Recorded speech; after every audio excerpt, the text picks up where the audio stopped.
Welcome everyone to the Faded Connections patch notes episode number 23. We have the content update 3.9 Path of Exile Conquerors of the Atlas patch notes right here. We got a Crouching Tuna as a guest, and would you give us the honor and quickly introduce yourself to those who may not know you, Tuna? Sure. Hello everyone, I'm Tuna. I'm relatively newer to the game as opposed to much of the veterans. I was always kind of just like an MMO nerd. I've come over from WoW and EVE Online, and I've been playing pretty much No Life since Abyss League. And since then, I've just been, grinding and figuring out the game and whatnot. But what really got me was Delve League. And then since Delve League, I've just been playing approximately over 1,000 hours every league, and that's pretty much me. I'm just a delve rat, and I'm really into this game. And I don't know, ever since I discovered Path of Exile, I don't play any other games basically, and which is also the reason why I got into streaming, to share my passion for the game, I guess, and to also entertain myself a little bit more, as it's always better to play games with friends. And that's about it. I like that approach. You also reached like a 6k delve depth, right? And at some point when it was worth it. Yeah, like last league, we got rank 1 solo at 4.5k, and then this league we stopped at 7k, but that was in a group, so that's completely different ladder, right? But the thing that we realized after 6k is that like there's also with degenerate builds, right? Like yes, of course. Like the thing is, like, I've been delving since Synthesis, right? I never went into the immune meta. I was really not into that. And in Synthesis League, I was just pushing with Stormburst Trickster, with just an insane recovery, like reducing elemental damage. And I got to about 1.5k with that. And then the degen meta, like, that came up last league from a friend of mine called Jess Rabbit. And he started it out with Tornado Shot, Deadeye, and we pushed that to 4.5k and then to 5.5k in a group. And then since then, it's been now established by other people and improved upon and iterated upon. Last league, it was, Blight League. It was the Scourge Arrow Raider. Raider making use of, near cap dodge and the ridiculous damage that Scourge Arrow provided. And this league, we shall still see what the meta is. Although I have kind of a clear idea, I think it's going to be interesting to see what we can come up with.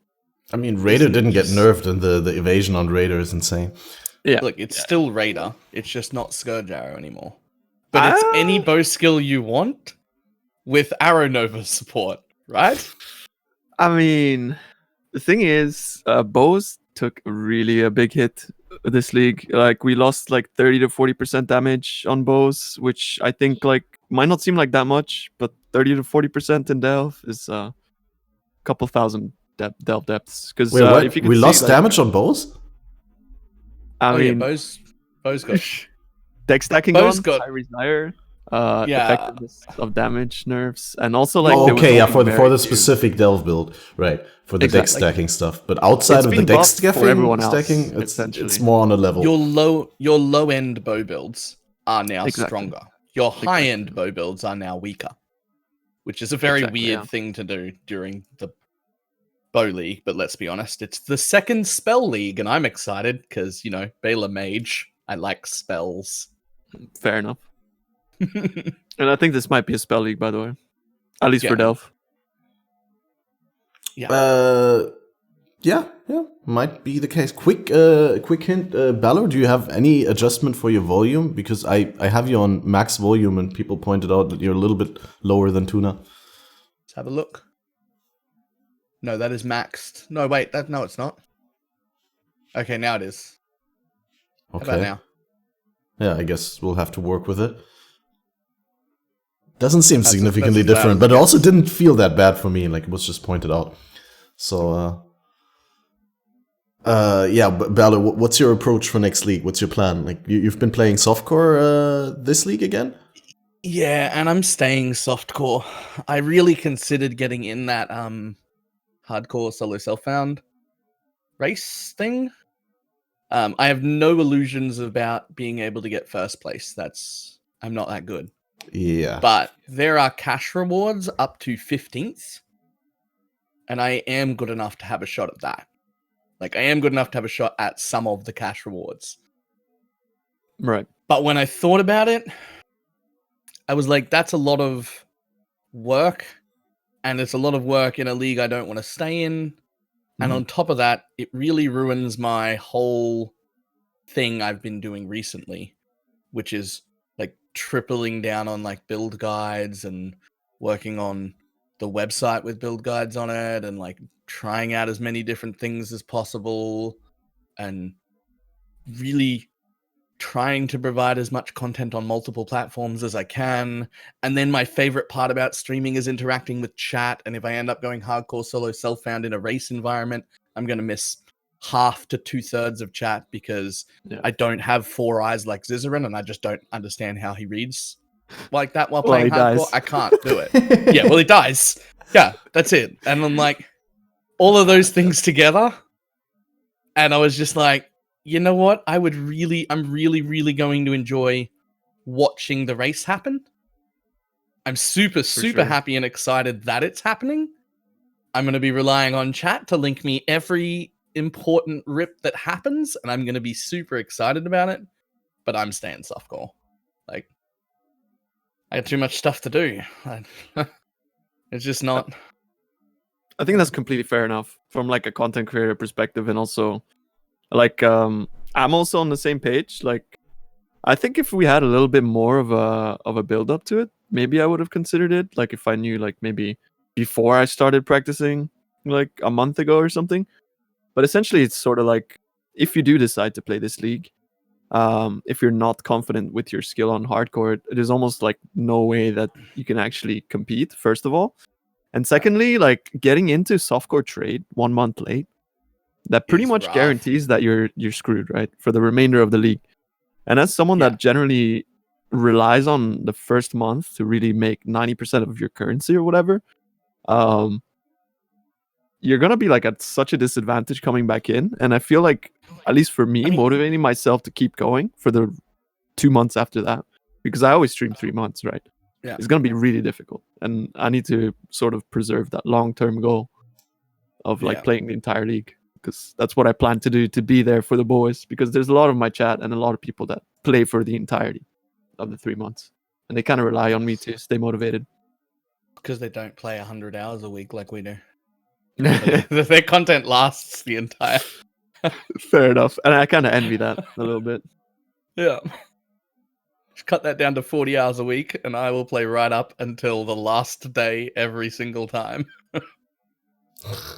That's how I average about like 1,000 to 1,200 hours per league. I haven't even been playing that long, but it's kind of ridiculous, yeah. And an average of 10,000 deaths a league.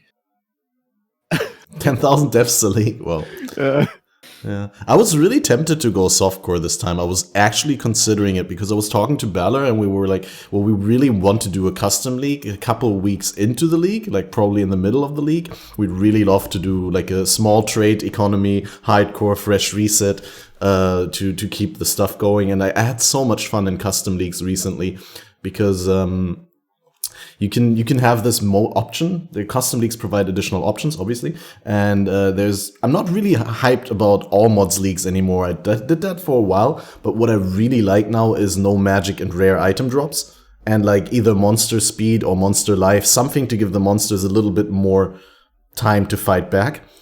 And no magic, no rare mods makes it so you don't pick up all that much stuff. The loot is overviewable. Normal game. Yeah, it solves the loot problem that we have in the game currently. It makes currency more valuable. You use the currency for what it's actually used for. And it makes field trading so impactful.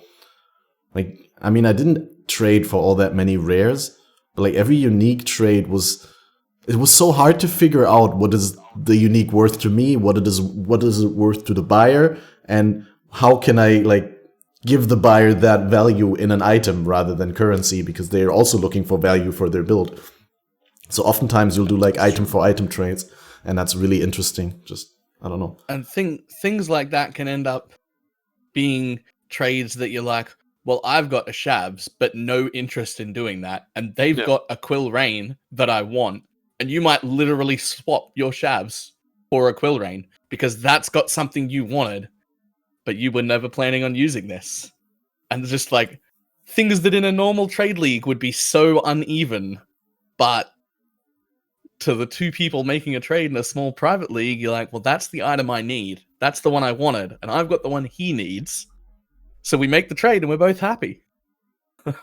So yeah, and because I'm looking forward to like that sort of reset, I was like, if I restart in solo self-found in hardcore in a almost solo self-found group found league, then I may as well just start in softcore, get a hold of the boss mechanics and like get a little bit of an overview of what is a good strat in the league, and then use that to my advantage in a fresh restart.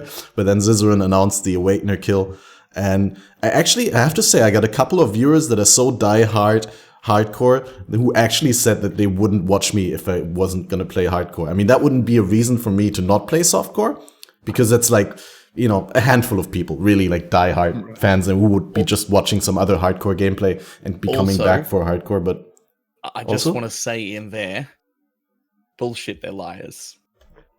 You think? They're just saying that to get me to play. Absolute fucking bullshit. I had at least 40 people say that when I decided to switch to softcore. And about 35% of them are still regulars after I've been playing softcore almost exclusively for about 6 months. So, bullshit. Awesome.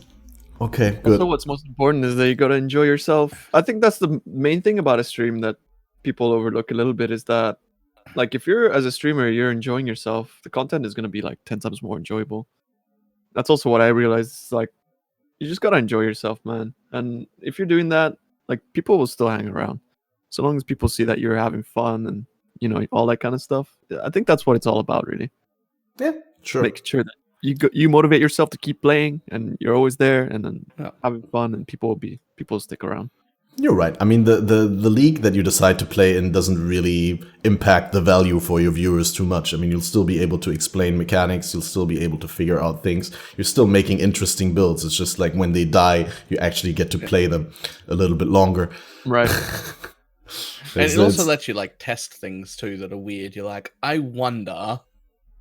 Like, I wouldn't have changed one of my miners into Purifying Flame without being in softcore, and then jumped into 600 delve depth on just a normal miner.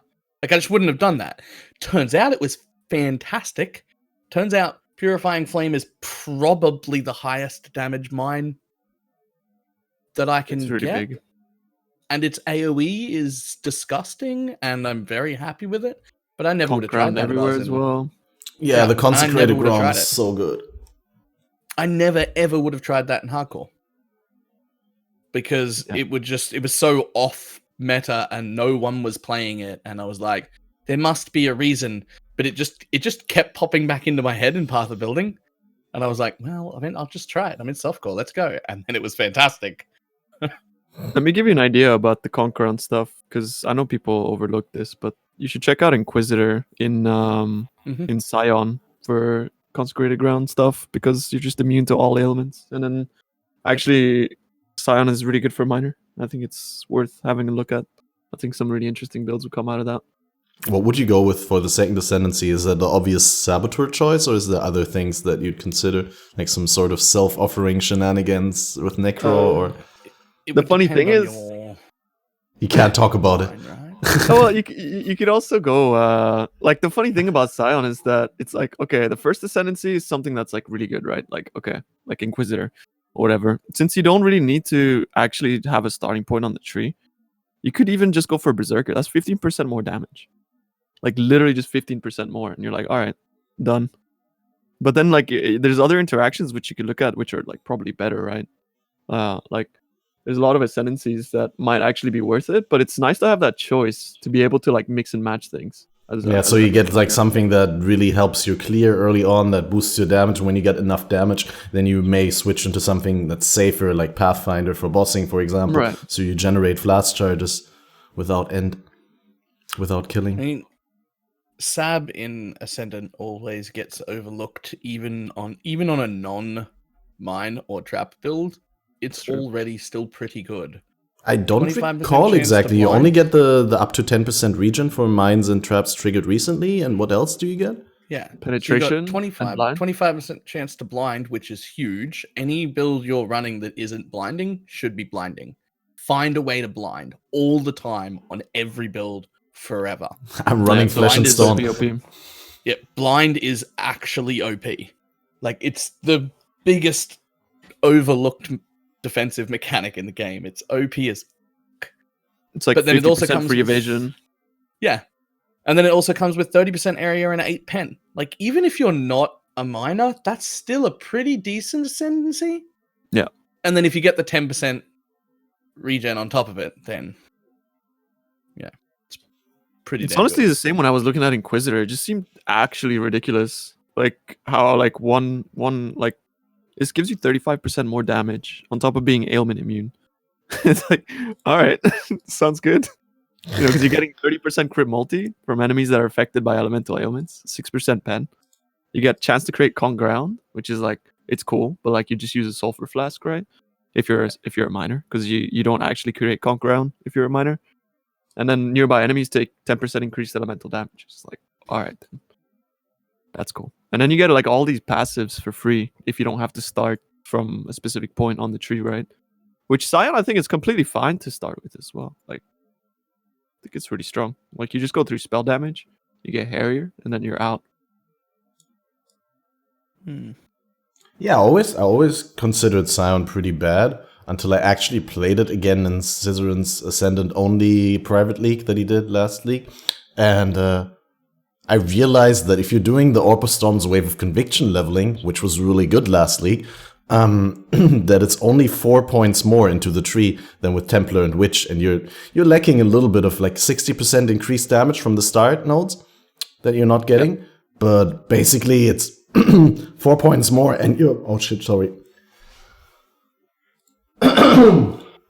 Oh shit, I didn't mute the right thing.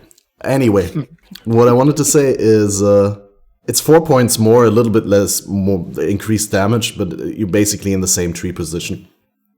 So you'll struggle a little bit, but with how strong Orb of Storms and Wave of Conviction was last league, there was little to no struggle. I think that's actually a good segue into the patch notes. How badly do you think Orb of Storm's Wave of Conviction leveling did get hit?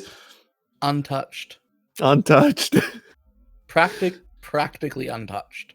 It's actually a joke. It's hilarious. It's so good, actually. Well, I'm really happy about it, obviously, because that's like what I've been practicing, right? But it's like actually because almost nothing happened. Wait, they did reduce the natural proc rate of Orb of Storms. No one cares because you just proc it with Stormblast. Here's the thing: the person who did the Orb of Storms nerf fundamentally didn't understand how we were using Orb of Storms to level. There was just an absolute fundamental disconnect of the mechanic of that skill by the person who did the nerfing. Wait, but you're not triggering Orb of Storms when you're running through the map. You're just dropping Orb of Storms. It kills packs for you. It generates Onslaught. Onslaught got nerfed. Orb of Storms proc rate got nerfed, like without actually proccing it with a separate skill, and the damage got nerfed. It procs with Herald of Thunder, first of all. So it procs with everything. So you can proc it on a lot of things, but yes, you do drop it and run to proc Onslaught, right? Now that's still going to happen. Now the Onslaught nerf is a real thing. That's going to be less reliable. It's still probably going to be worth having, but it's definitely less reliable. But that wasn't the real reason we used Orb of Storms, right? To just kill a pack and move through. Frostbomb always did the job, and if they nerfed Orb of Storms, we would just go back to Frostbomb. The reason you use Orb of Storms is because using any lightning skill while inside it triggers it again. And you're like Stormblast Mines or Wave of Conviction or anything with a lightning tag procs it. What are we getting out of Stormblast Mines? Like 4 times a second plus extras when Swift Assembly procs? Pretty much. That's where 80-85% of the damage came from, was us proccing Orb of Storms with another skill. It's just free damage as well, because you just drop it, right? And they didn't change that. So they did take away like a third of the damage on Stormblast and on Orb of Storms on low levels. Not really though. Well, on level 1. Level 1, yeah. But not. Because by like level as well, no? Yeah, like 60 to 70% of the damage comes from wands. They could have made that 0, and by the time I'm level 6, it would be almost no different. Yeah. Like I'm saying, it is fundamentally unchanged, and everyone who worried about it, if they just didn't read the patch notes, wouldn't even be able to fucking tell. Like, it's just exactly the same. One thing I want to mention about Onslaught is I talked to Tai Tai about this, and he just laughed. He was like, "Well, this is an Onslaught nerf, but for people that suck." And I was like, "All right, that's pretty harsh." But like, actually, it's for them it doesn't change, right? Because proccing it every 3 seconds now instead of 8 is like, I'm a racer, I can do it, like kind of thing. For them, you know what I mean? Like I'm pretty sure there's still situations where you would have liked to not have to refresh the Onslaught and where you actually like the 8 seconds duration, because I know that a lot of people opted for the Onslaught support gem over getting Onslaught from Abyss Jewels, even in endgame, just because of the 8 seconds. For sure. So it just means that you're going to have to kill notably more mobs going through the zone. Mm-hmm. But since you can still drop Orb of Storms and leave it behind, and it'll still have enough damage to kill a white pack, what I suspect is going to end up happening is that you kill significantly more whites, which only slows you down a very tiny amount because you just drop Orb of Storms and leave. And that the amount of XP you get off that might mean you skip a blue pack here and there. Yeah, and that sense. Might come out relatively even anyway. So it's probably not that bad. I think he kind of nailed it. Like it's a nerf, and it's going to be a little inconvenient, and it's going to change the strategy a little bit. But your good to even moderate racer is going to adjust to that and be fine. It's only really a nerf to the people who didn't understand it to begin with and were just copying what they saw. Yeah, if you understand it and you can adjust, it'll be fine. I think I see it a little bit more harsh. I think they really I haven't tried it, and I'm pretty sure like what Tuna says. If I would talk to Tai Tai, I haven't talked to Tai Tai, but I can already see him be like, "Oh, it's not a nerf at all for me." But I do think that it forces you a little bit more to invest early on into the build. You definitely won't get away without crafting the flat lightning damage ones. Yeah. No, you have to craft it. That's a given, though. That's like absolutely a given. Yeah, and that previously you would get away without doing that. Right. Fair enough.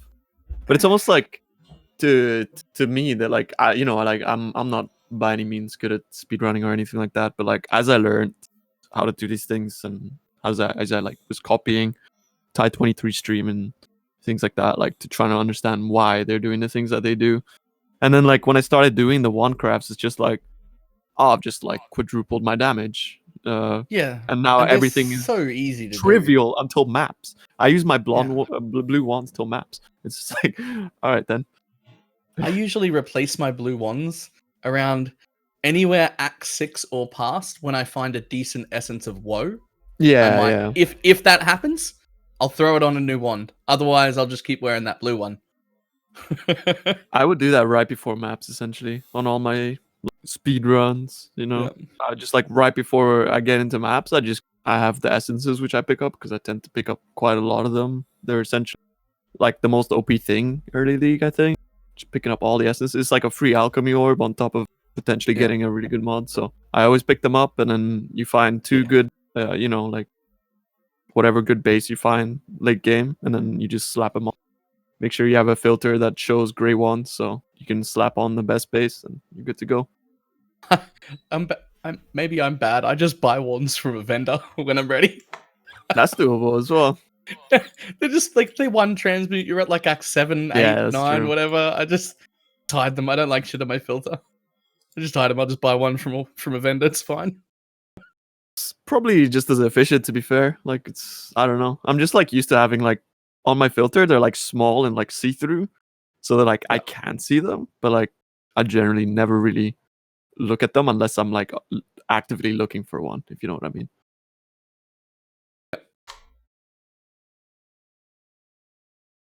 So that's still gonna be huge. Do you think it's still gonna be the best way to level, or it's probably gonna? I mean, other things are gonna be more competitive now. like Toxic Rain leveling used to be a pretty good contender. I've seen Camel do some good runs with Bane, I think. Yeah. Stormbrand and Arc Mines might be back. Arc Mines seem to be really, really good. I think a lot of the fast boys going for Arc Mines. So I've definitely look, okay, little bit of self promotion.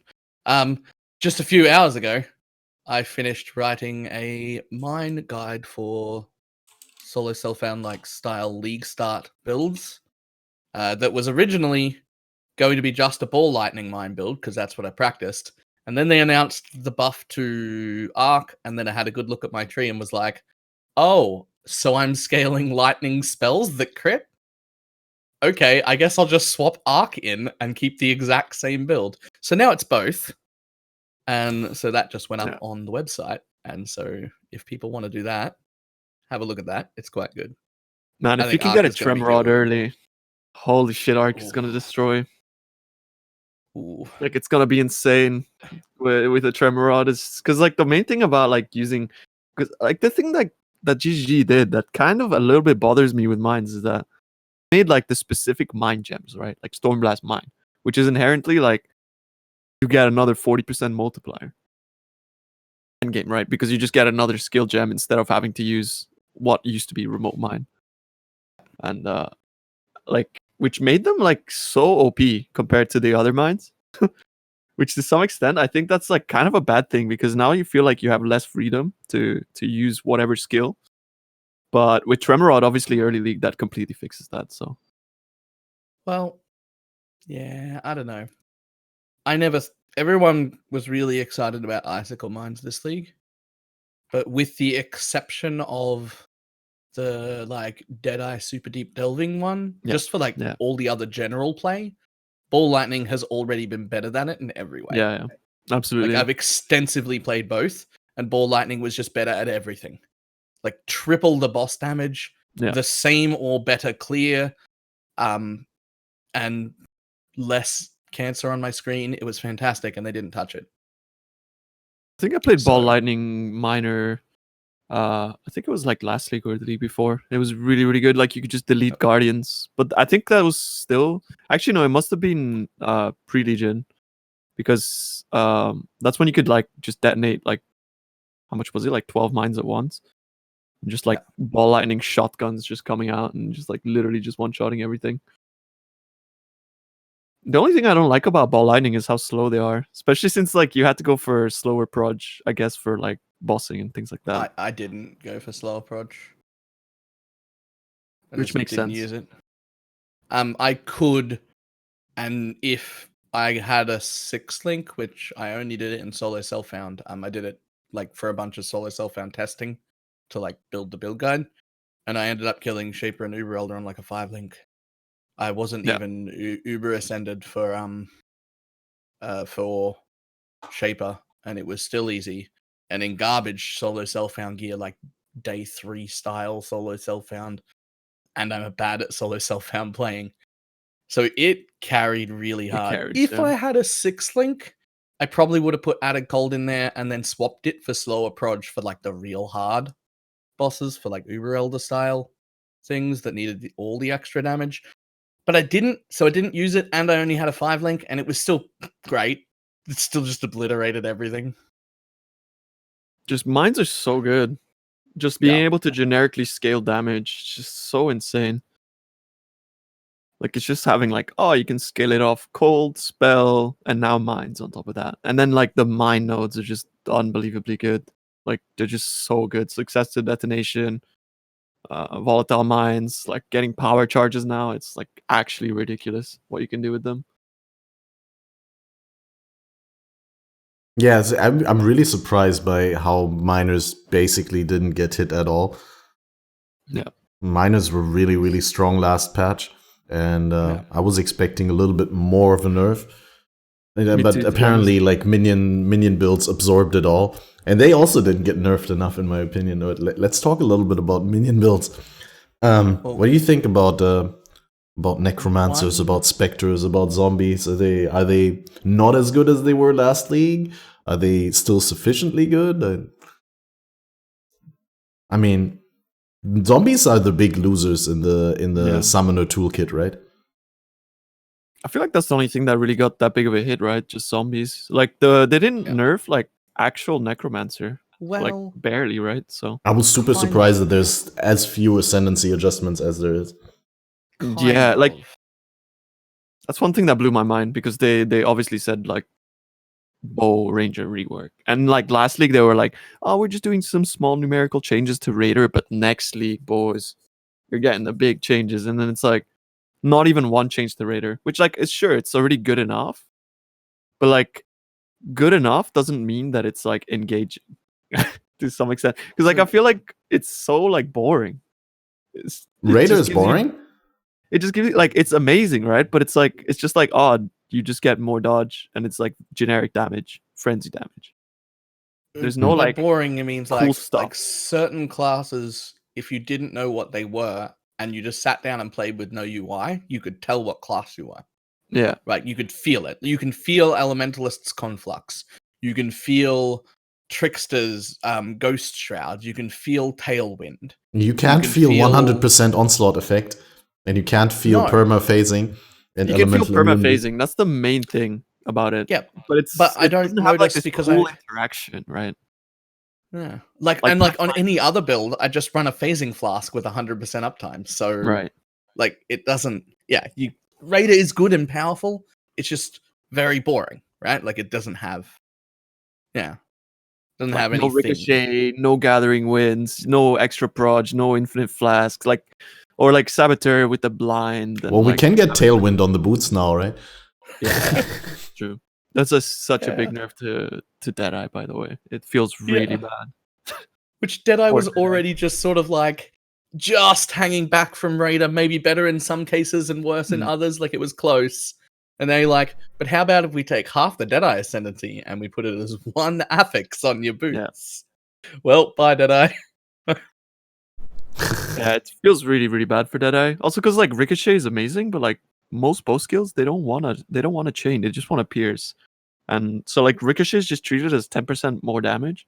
Far shot is just like you're using point blank, right? So you just have to travel through it. So I don't know. But point blank. What do you say about that nerf? Point blank down to 30% from 50%. That's also why I think the Delve meta is not going to be bows anymore. Like it's just a culmination of nerfs overall that like completely destroyed bows for me this league. Like I've been playing bows since forever, and point blank, deck stacking, and all that stuff. It's just such a big nerf.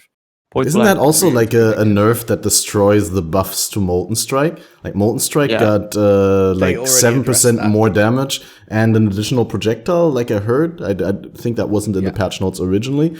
But then losing that point blank, 40% of the more multiplier, is it not going to be exactly the same power? It feels so bad for Molten Strike boys. Yeah.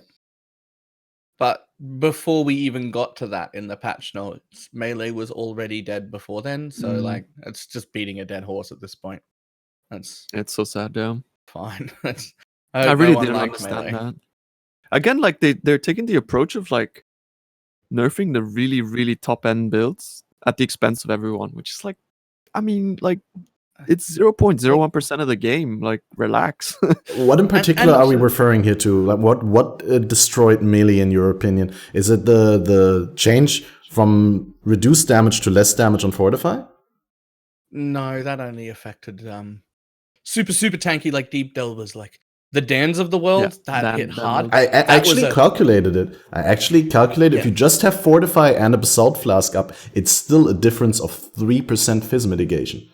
Yeah, before almost, and after. Which is almost nothing, really. It's almost an endurance charge. Yeah, 1. But if you happen to have 9 endurance charge, 2 Nebulox Jug, 2 Nebulox, or an Unshattered Will, and an extra 40% Fortify effect on your tree, suddenly you were taking like 98% reduced damage, and now you're taking like 65% reduced damage-ish. Like, it's huge. You're suddenly taking like 20 times as much damage as you were before. Like, no doubt. It's it's worse. Obviously at the highest levels of investment, but I was telling myself, oh, this is only nerfing the top end builds. But like Tuna said, they're nerfing the top end builds, and the low, like the bottom end, also gets hit. That I was surprised that it actually amounted to 3% difference in the physical damage reduction with just Fortify and Basalt Flask, and it gets worse the more you stack. Yeah. So that specific change was an example of exactly the right way to nerf the extreme, like, abuse cases of a skill without totally fucking over everybody. Right? Like that was a really good change in my opinion. That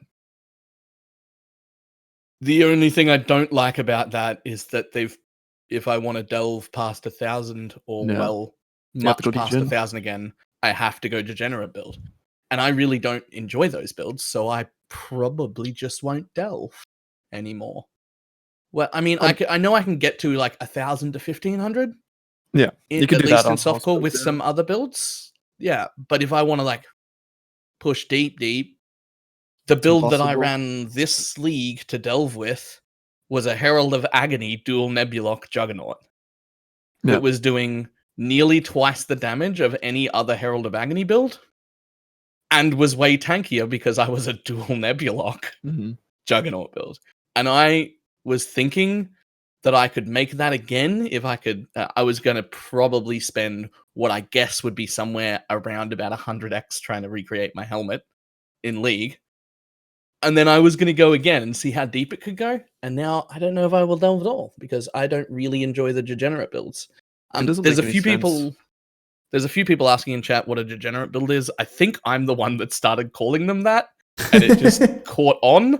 But it's just my affectionate way of describing your 1 health 120 energy shield build that's designed to murder everything off screen in front of it and just never get hit by anything. I completely agree. It's completely degenerate. And like, to be honest with you, I'm a slave to delve, right? And I've come from the How a Molten Strike days, and I think, like, sure, like this was a sort of like a meta that was like around always. We just hadn't discovered it yet. As I mentioned earlier, Jess Rabbit found it out last league, and then from now it's kind of taken off. But I don't think this is really too good. Like, I love delving, and I love delving deep, but like finding a way to make a character like tanky and have like cool interactions, I think is like a lot more fun. And I completely agree with you. Like dying 10,000 times a league gets a little bit old after a while. And I think any deep delver like that's done this for like as many leagues as maybe I've done, like will probably agree with me. Maybe I'm wrong about that. Maybe people are just like, because the thing about like Path of Exile, a lot of people are just like so currency hungry that all they want to do is make currency, and that's the end game. And I completely understand that. Like, that's why they want to delve deep. But like at the same time, I want to have fun while doing that. Especially if I'm playing like 1,000 hours plus a league. I don't know, gets a little bit old. So, quick topic change. You guys were saying that melee was already dead before we got to the point, the line with Molten Strike. And then we talked about the Fortify, but what was the big factor that that made melee bad for you guys? I mean, it's a combination, right? They just hit it a little bit, but over and over again. Yeah. Like, no more supported buys, armor on things, and then they were like, oh, we've put armor passives on the tree, and then I had a look, and they're all on fucking shit nodes I don't want. So then there's armor everywhere, and I can't have I've lost my 7 link on everything, and I've lost the ability to multi-mod weapons, and then there's something else as well. There's another one. Oh yeah, and the Fortify thing, I'm okay with that. That's fine. But look, I'm being a little over dramatic when I said it's dead. Oh yeah, and life works pretty well. That's true. Yeah, like they nerfed the fossils for life crafting. That's a good point. Because life was so much better than energy shield. No, it wasn't beforehand. I don't know. I'm being a little over dramatic. If melee is still like the love of your life and that's what you want to play, you'll still get by. It'll be fine. But it was already not good and it was already not competitive. And then they just hit it a little bit from everywhere, just for seemingly no reason. Like I don't know. Just I feel like if I was a melee player, I'd be on the ground just getting kicked in the stomach. Feel betrayed. The funny thing is for me is that the melee rework ruined melee for me. Like the fact that it's like, oh, we're making melee easier at early levels. It's like, oh, that's cool. So we're adding flat damage, but then we're nerfing effectiveness, which is like, all right. So like that killed Molten Strike for me, and like a lot of other melee gems just like broken after that, because like the fun thing about Path of Exile is like, sure, you might struggle a little bit while you're leveling, but like it's nice to be able to look forward to like, oh, I'm gonna be a fucking beast, you know, I want to put on my good stuff. and like they kind of like ruined that a little bit. And also the fact that like Ancestral Call got nerfed on Molten Strike and all this kind of stuff. I don't know, it just felt really bad. It just felt really bad. I kind of wish they did revert some of that stuff and they stopped doubling down on damage effectiveness, because I feel like that's the end game of Path of Exile. Just min-maxing your items to get a shitload of damage. And having damage on the gems themselves doesn't feel too satisfying. I have a pretty narrow look on this, though. Yeah, that's true. That's true, but that's what I mean. I have a pretty narrow outlook on this because I play the game a lot, so I like high investment stuff. That's what keeps me going. Because if I don't have to invest anymore into my builds, then I just get bored. I'll just go to the next build where I do have to do that. Which is why bows were really nice, right? But now they've done that to bows this league, and so I don't know. That's also why I'm kind of like feeling a little bit heartbroken about the bows, the bow changes.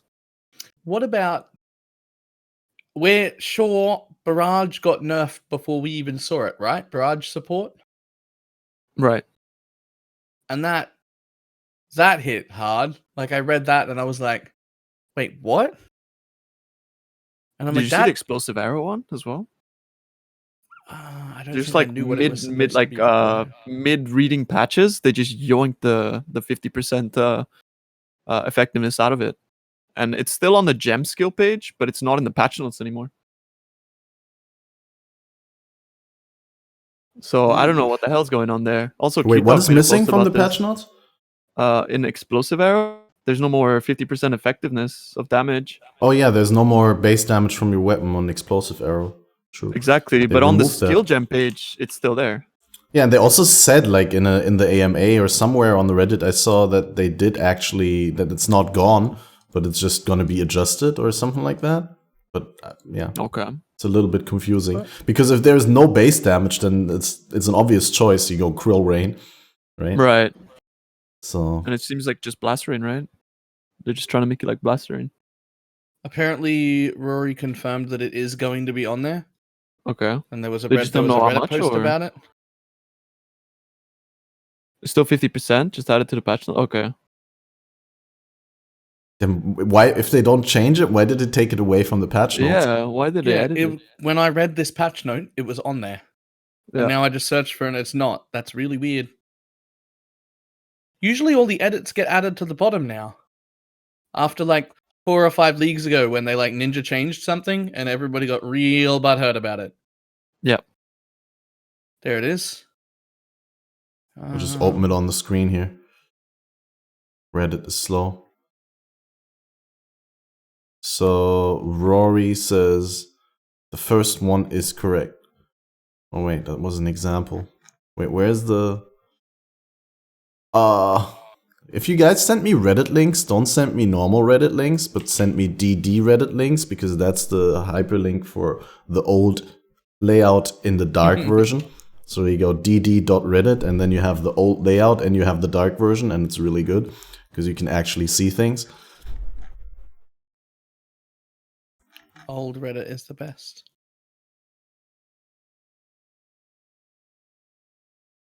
Oh wait, okay. So...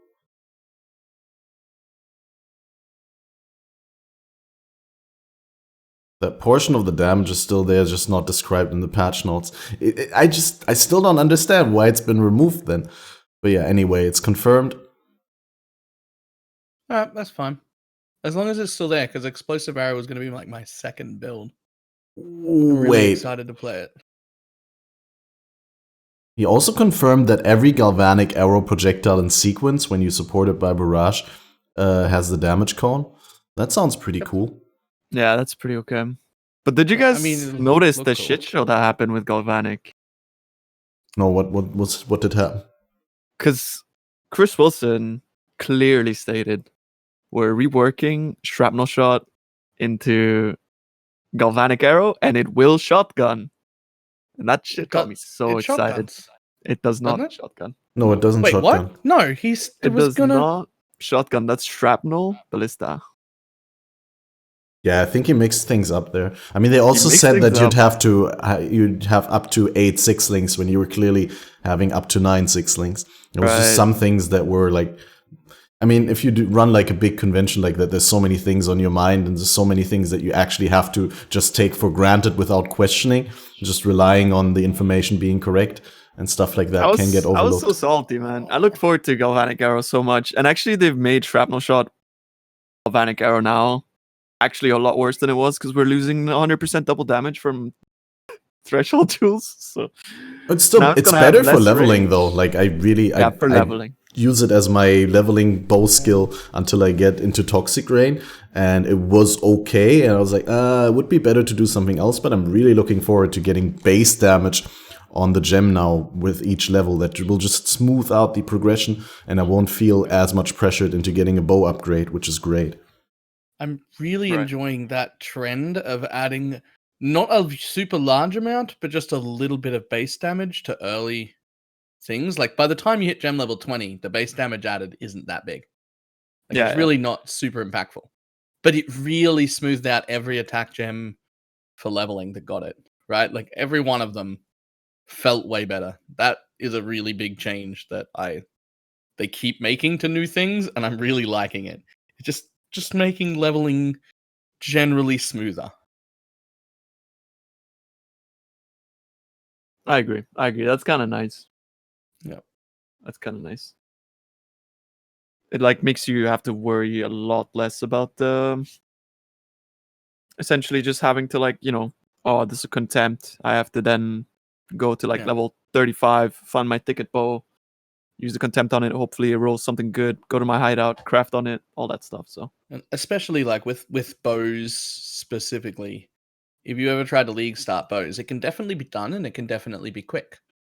It already could even before this. Yeah. But it's one of the harder things to league start on because you really need to know all the base types. And between Act 1 and 4, you need to go through about 8 bows. Yeah.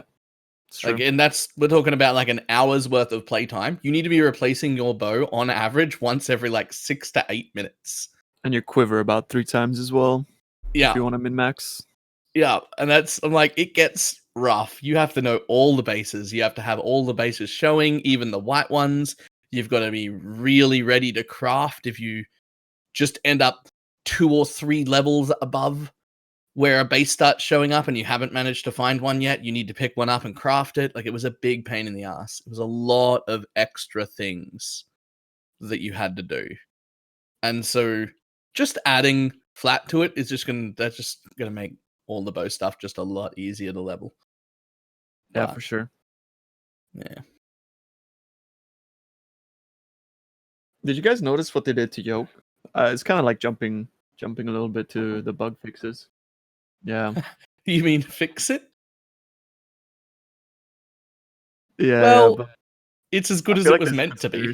Yeah. I feel like it's conspiracy because I felt like they might have at some point realized how broken it would have been if they actually fixed it, right?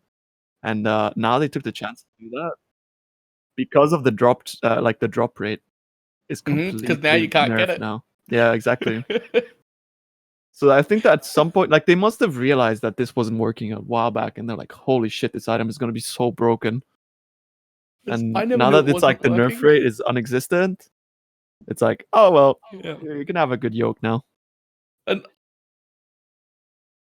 it was a Elder Guardian. Yeah, Guardian. Yeah. And I've used it in 4 or 5 builds, and it was noticeably more damage. I felt great about putting it on. It was still pretty good. I was applying all the extra ailments that weren't working, and I went out of my way to make sure every one of them got applied.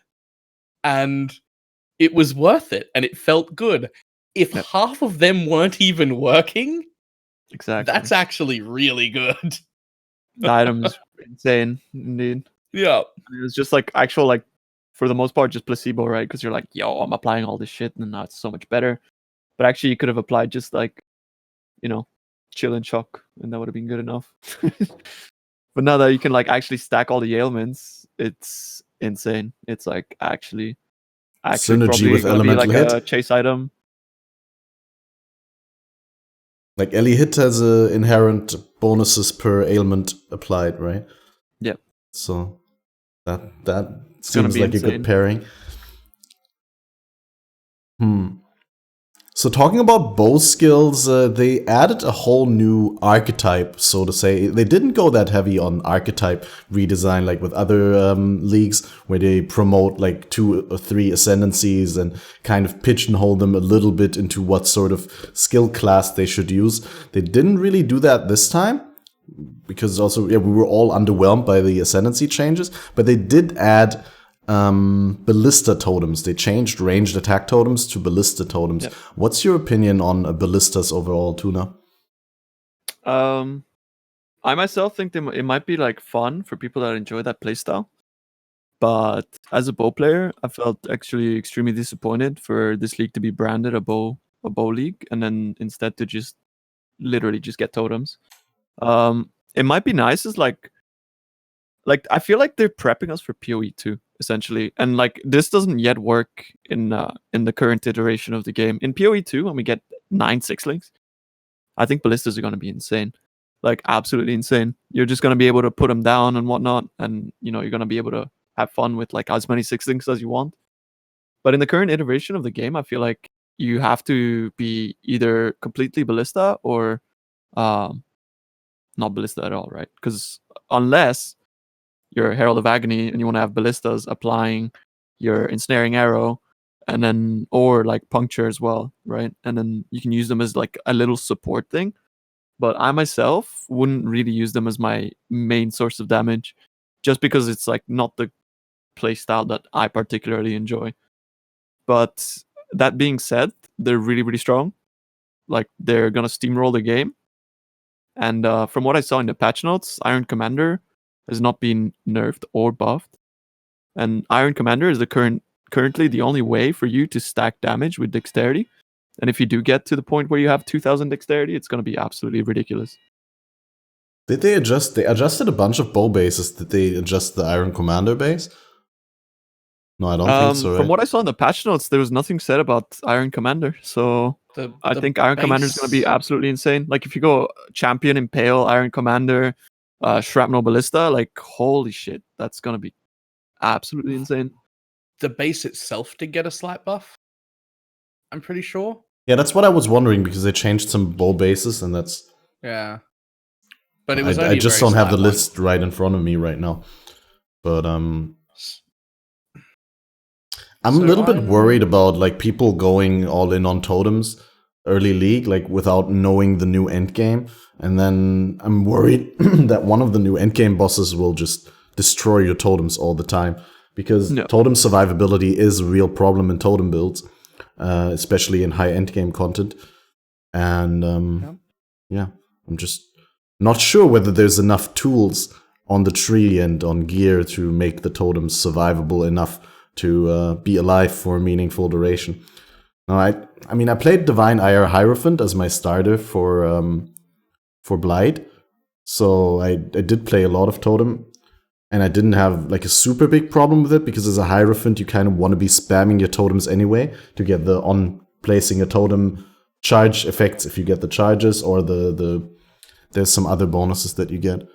I don't remember, but Did you see the Eric build? I don't know how to pronounce his name, but he does, like MS Paint builds, but like he does videos on YouTube. Iri Kaiken or something like that. Yeah, like his ballistas didn't seem to die too often, so I guess this should be okay. Like he was using them on Uber Elder, and like obviously it was a meme build. He had like 16 ballistas over 2k dexterity or something, and it seemed actually pretty decent, even though it was a meme build. And I think with the ballista buffs, it's gonna be kind of ridiculous. Like, for example, like there's a point where the Minotaur, like, you know how he does his dig and he comes up? And they had his ballistas down, and it got the ballistas down to like 40% HP. Okay. Fair enough. So I'm gonna just keep being negative Nancy the whole time, apparently. And I'm not 100% sure on this, so if I end up wrong, I'll be very happy about it and I'll make one. But I think they're fucking garbage. Mm. And the reason for that is not damage or like viability or them dying. It is the 50% less attack speed. Now, there are 2 delays that happen when you summon totems. We're used to spell totems, but these are the same. They're just for attacks. There are 2 delays that happens with totems. There's totem placement speed, and then your attack or cast speed. So that's 2 separate things. Totem placement speed is how long it takes for the totem to pop up out of the ground, then arm itself ready to attack. Then it starts winding up for its first spell or attack, but they always start as if they've already just done one. So you have to wait the cooldown for that next thing to happen. Adding 50% less attack speed on them means that it's going to take them too long to start attacking. And so for all map clear, they're going to feel bad. I think they will go okay if you have them in like a pseudo 5 link as like a backup for boss damage somewhere, where you're playing a bow build, but then maybe during a nice safe spot in a fight or something for a second, you just drop 4 of them somewhere and they just do a bit of extra damage for you. That might be okay. But if you're trying to main into them, I think they're going to feel absolutely horrible because of that. I think it's the worst thing they could have done. It was a massive nerf, considering that ranged attack totem only had 30%. And it already felt a little Like, it felt a little and I was thinking that maybe they'd lower that a bit, or at worst leave it the same. But then they upped it to 50% less, and I'm like, I think it's gonna feel bad. I just think it's gonna be bad. I think like, this is what makes me feel like we're just in transition into PoE 2, right? They're like, well, you're gonna have 9/6 links, so ballistas are gonna be insane then, but now you kind of gotta suffer. Yeah, but that's more than a year away. That would be so. And like chat's pointing out, yes, it's +2 totems, but like I'm saying, I don't think it'll be bad damage. I think it'll look good in Path of Building. Yeah, for sure. I think it will feel bad to play because you're not going to just have 3 totems instantly all the time. As you run through a map, you're going to drop 1, and that thing's going to take half a year to do a single attack.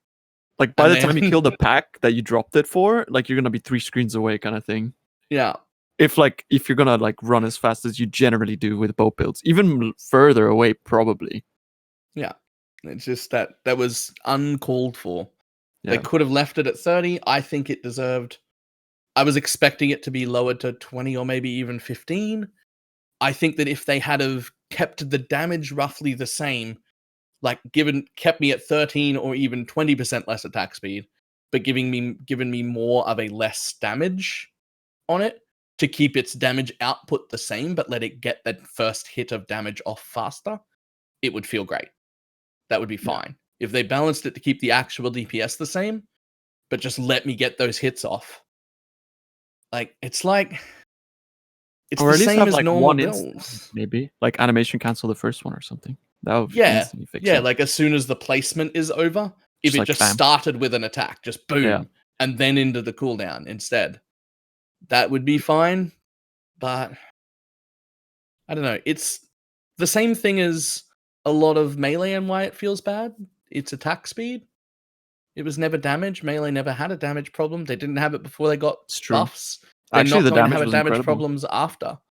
The damage has always been there for melee. Why melee felt bad is because of attack speed. You know, you buffed a bunch of shit on melee, but then you nerfed multi-strike. Specifically, well, you buffed multi-strike on paper, but you got rid of the attack speed that made it feel good. And it's all about the attack speed. The attack speed is what makes things smooth. They're doing it again to Ballista Totems. Getting rid of my attack speed. Stop getting rid of my attack speed. This is why we play spells. The funny thing about all these bow changes as well is that they were laughing about like, oh, Tornado Shot is dead, but everything they've done up until this point is an indirect buff to Tornado Shot because they didn't nerf the damage of it. The proc speed is completely irrelevant. Like, completely irrelevant. Yeah. Like, it doesn't matter at all. You're going to kill 3 screens in one shot anyways. And it's still the best single target bow skill at the moment, aside for Barrage, of course, because Barrage, right? But it's still the best single target bow skill because you just slap a. I know you're gonna like laugh, but you know you get void shots, and it's GG. It's the best interaction on a bow skill aside for Barrage again. And void shots, like the void shots from Void Fletcher, which I know is gonna be like difficult to get, but anyone that's gonna play for more than 1 month, I know like it might seem like Elder's gonna be hard to access or whatever, but I mean, even if it's 10x, like let's be real, most people can get a hold of 10x. Or maybe I'm just like overstating how much currency people make, but generally, like any good player is gonna do it, and this is gonna further the divide between people that play 2 hours a weekend and people that know life. Yeah, I think you're definitely overestimating how much an average player makes. Yeah, maybe. But it wouldn't. I mean, if it was 25x and I wanted one, I'd buy one. Like it's exactly. I don't care if that's part of my build. I'll just get it. But that's really not going to be obtainable if the price is 10 to 25x. A lot of people, that's just not going to be attainable for at all. Like that would be everything they make in an entire league, or maybe even double what they make in an entire league. Like there are a lot of people who will make 4 or 5x the entire league. Right. So, yeah. I mean, it's fine to have chase items and stuff, but that one's... I don't know if it deserves to be that expensive. It probably will be. It depends on how rare it is. We're not going to know until we start playing. Maybe we encounter those things enough that it's fine. I hope so. Because like the thing is, like, I wanted this league to be like, oh, I'm gonna finally like be able to play like Eye Shot or like some cool new bow stuff. But again, like I feel a little bit betrayed by GGG for branding this a bow league and in turn just making it a totem league. And I've been memeing about that ever since it came out. Like I don't call them ballistas, I call them totems because that's what they are, and I think that's what they deserve to be called. Well, it literally says ballista totem support. Yeah, I just call them totem supports because I mean, like honestly, like fuck them. Like it's just. I was just gonna keep calling them rat builds.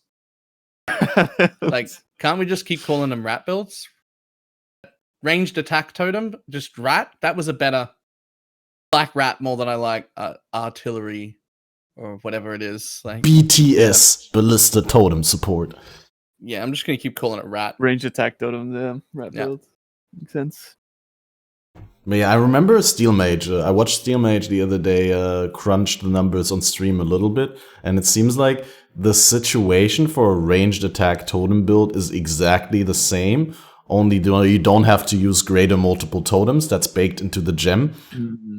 And so you get another link, but you don't place 2 totems at the same time. But then as a penalty, you get less damage and less attack speed. So it's exactly the same as before, only you have to spend more time placing them.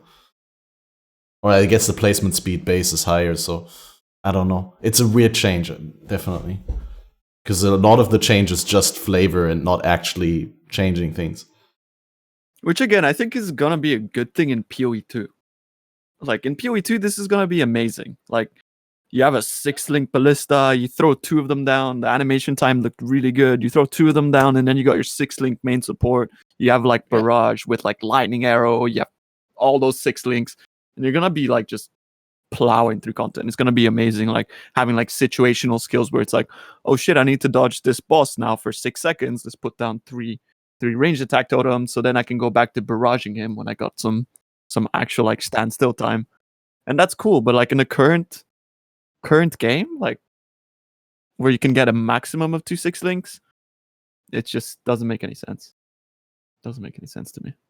You mentioned like lightning pushing arrow, this- and you just remembered me that's like my big bow skill winner from the patch I love notes. lightning arrow. Dude, This is my lightning arrow favorite is bow so good. skill. Really, not eye shot? I like lightning arrow a lot more because of like the way that like when you're shooting it like while mapping, it just like I'll be honest with you, like my favorite map is City Square. So like when I walk up to the City Square boss and I shoot my lightning arrow and it shotguns through the bosses and it just like they just disintegrate, like that's really nice. Yeah, on But triple also, like, bosses, the it's clear super of good. it, it's super insane, yeah. But also just like the way that it maps, I love the way it looks and I love the way it feels. I love the For way me, how it hits up to like more than 100 times and how it interacts with life gain on hit while clearing. It's just really, really nice. Eye shot is actually amazing as well, but I don't really like the way it looks. I know this is shallow, but I like skills that look good and feel good. No. That's a legitimate reason. I like eye shot more than lightning shot purely because I don't like the way lightning shot looks. Fair and enough. I like the way eye shot looks. Like, That's completely fair enough. realistically, in 90% of builds, if you're using one of those things and you change to the other one, the build functions exactly the same and you won't notice. No. It really just, one of them looks better than the other one, and that can just be personal preference, but eye shot is my favorite. That makes complete sense. Yep. But like eye shot itself, like the damage effectiveness on it, like holy moly, that thing is gonna be very, very strong. I think eye shot and lightning arrow are gonna be very good contenders. But like I still don't understand how they managed to get away with not nerfing Iron Commander, because they said they would do something about it, right? Like still having 3 to 5 decks on it with like insane amount of flat fists, like that shit is crazy. So I don't know. We're gonna see some weird stuff coming out of that. Okay, we want to talk about how they got away with not nerfing things. Can we just, for a split second, talk about something that's notably not in the patch notes that probably should have been? Please. Are you talking about Mana Guardian? No, where the hell is Herald of Agony? How did that happen again? I got a buff. What? I got a buff. Yeah, indirectly. he got an indirect buff. What is the indirect buff? It did get an indirect nerf because Feeding Frenzy is nerfed, but Ensnaring Arrow, it's huge. Yep. Not only does it give like a shitload of hinder, it also increases projectile damage taken. Mm-hmm. I'm just like, how did that slip through again? Yeah, like I can make that thing do like is its only balancing factor that it's really boring to play? Is that, have they just gone, we can leave it like super strong and immortal and let you build a 9k health jug that can't die and just have it exist with no investment in the passive tree and still do 2.5 million damage, but we're just going to leave it there because the build is so boring to play that's the balancing factor? Yeah, like someone yesterday sent me a POB like with like 260% life, 2 million Herald of Agony damage with like basic gear. Yeah. I was like, oh, okay. That seems good. Oh yeah, and the Awakened Gem as well. Vicious Proj, +1 to all chaos. God. Oh, fuck. Oh god, I didn't think about Awakened Gems. Yeah, Awakened Gems are gonna be huge. The woke gems, yeah. The woke gems. The woke gems. Do you think the woke multi-strike will be worth using? That seems pretty good. Woke multi-strike will make up for all of your zombie nerfs except health.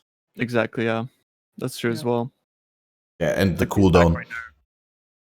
Yeah. The only difference for zombies now is that you used to be able to use zombies for everything and it would be really, really good. Now you'll need to spend maybe an extra 4 passives in a little bit of zombie life and regen that they didn't need before. That's fine. But now you'll want something else to clear with them.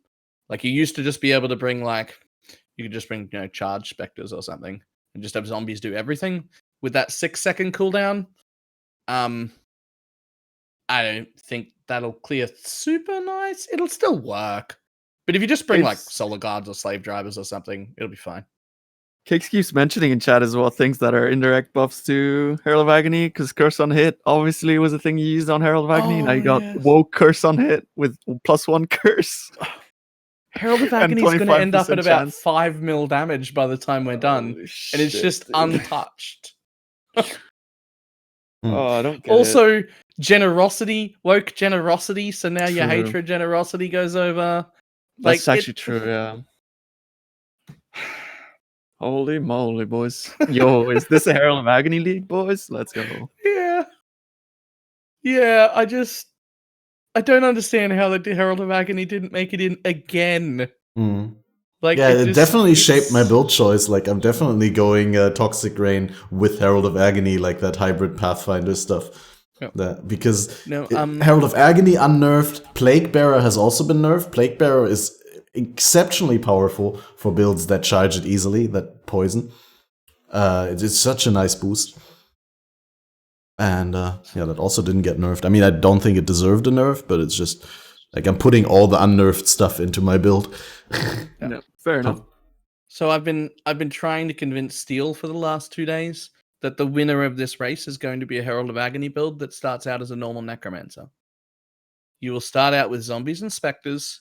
You will level the Herald of Agony that you need in off weapons or something. You will scream through all the content. You'll be pretty tanky as a Necromancer anyway. You still get 220% life. You can still get block cap really easy. You don't go for Flesh Offering. You're already fast enough. You can go full block cap. You can get near spell block cap. You can get spell block cap if you find a roomies. You can scream through most of the content. And then once you get to the super hard stuff, you do a 25-point respec on your tree. End up with 250 to 260% life with 5 endurance charges, full block cap, full spell block cap, and what's probably going to amount to a 3.5 to 4 million Herald of Agony. Like, the winner of that race is going to be a Necromancer that levels with something else, specs into Herald of Agony, becomes McFucking Tanky Lady, and then destroys the thing. Like, that's who's going to win. Is the thing, let's be honest. Yeah. My chat even laughed at me when I said that. Like, as soon as the competition was released, people were like, "Oh, they're gonna go for like, this and that build," and I said like, "Nah, Herald of Agony is gonna be winning for sure." Like, it makes no sense that that Herald of Agony won't win in a SSF league where you can just basically throw on any item and it's gonna be good. Yeah, that's true, Droprix. Chat laughs at me all the time. Kick them. Okay. Yeah, no, Herald of Agony definitely looking very strong, especially with Necro being basically untouched, Guardian being untouched if you're looking at it later in the league or in Trade League. Yeah, Herald of Agony has so little like gear requirements. Let's be honest. There's nothing. If you find yourself a helmet with +3 in minion damage, you're done. Yeah. Like, any helmet with +3 in minion damage. And at this point, any helmet with +2 in minion damage if you get a Woke Vicious support. Like, right. I wonder how hard it's gonna be to farm those. Maybe that's gonna be the big money maker for like early league, just farming the hell out of those, leveling them up. Maybe. I'm actually really looking forward to those. That's like a little bit of a breath of fresh air. But some of them also felt a little bit underwhelming. Like, Control Destruction felt a little bit unnecessary to me. So it's like 3% more damage and some cast speed. Did it feel like a little over half of them were designed by the new guy? Well, I don't know if there's a new guy. I'm just saying designed by a new guy. And a little under half of them were designed by somebody who did interesting things with it. Yeah. Right? Like it could have been something like that. Because, like, for example, like Multi-Strike is like, yo, that's sick. Curse on Hit is like, yo, that's really cool. Added Cold, added Lightning.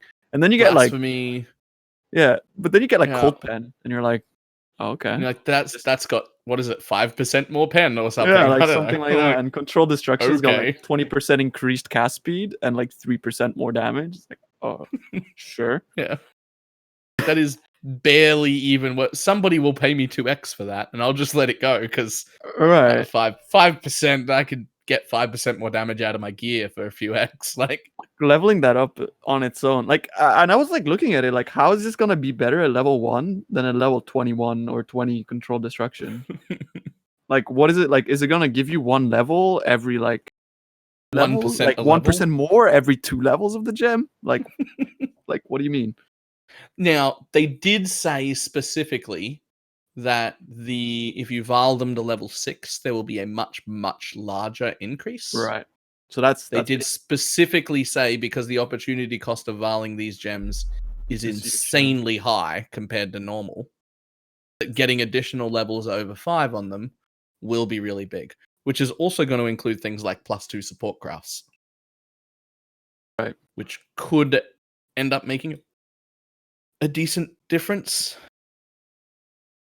Imagine curse on hit can apply 2 additional curses. Yo. Suddenly you need to put it in your chest because you don't have enough links. Yeah, that's true. You need a skill, curse on hit, and then you've got 2 curses already. That's it. Like I can't have an extra one. Yeah, I'm definitely looking forward to seeing like because in solo self-found, I don't think you'll get the exact like woke support gem that you need. It'll be interesting to see like whether RNG tosses you a good one or a bad one, like one that you can use in your build or one that goes into the stash until you reroll. Yep. But honestly, I don't think they need to be much better than the 2020 normal gems. Like if they're just a slight upgrade, you'll still be looking to replace your normal gems eventually with them. It's just that endgame min-maxing that we're all looking forward to. I like that a lot. Just like a little bit extra to strive for once your character's like done or whatever. But that's like what I play Path of Exile for. That's what I play Path of Exile for. Like for that little bit of extra min-max that you spend like countless and countless of hours, and people are like, "Why are you doing this?" And you're just like 3% more damage. 3% is huge. You know, it's like, and it's like to other people, it's like you're retarded. Like 3%, who cares? So really quickly putting everyone on the spot. How long until someone takes the 8,000 for the first? Zizaran said 4 days. Up. I didn't ask what Zizaran thinks. What do you think? I think a week and a half, honestly. I think people are gonna go in there. Oh, actually, no. The thing is that like that bothers me a little bit is like they said like, oh, we want to do it at the beginning of the league because then people will not have seen the bosses and stuff. But you know that everyone that's gonna compete on there is gonna go on a standard character that's decked out and it's just gonna practice the shit out of it. Yeah, I remember Steel being like, I offer 1,500 exalted orbs in standard to anyone who gives me the fight. Right. So it's just like maybe I think a week and a half at most, I would say. Because it's still going to be pretty difficult to watchstone your entire atlas, I think. And there's going to be a lot of opportunities for you to die on the way there. Since you're going to have to fight all the bosses. And then I suspect this is going to be the Uber version of the Woke Boy.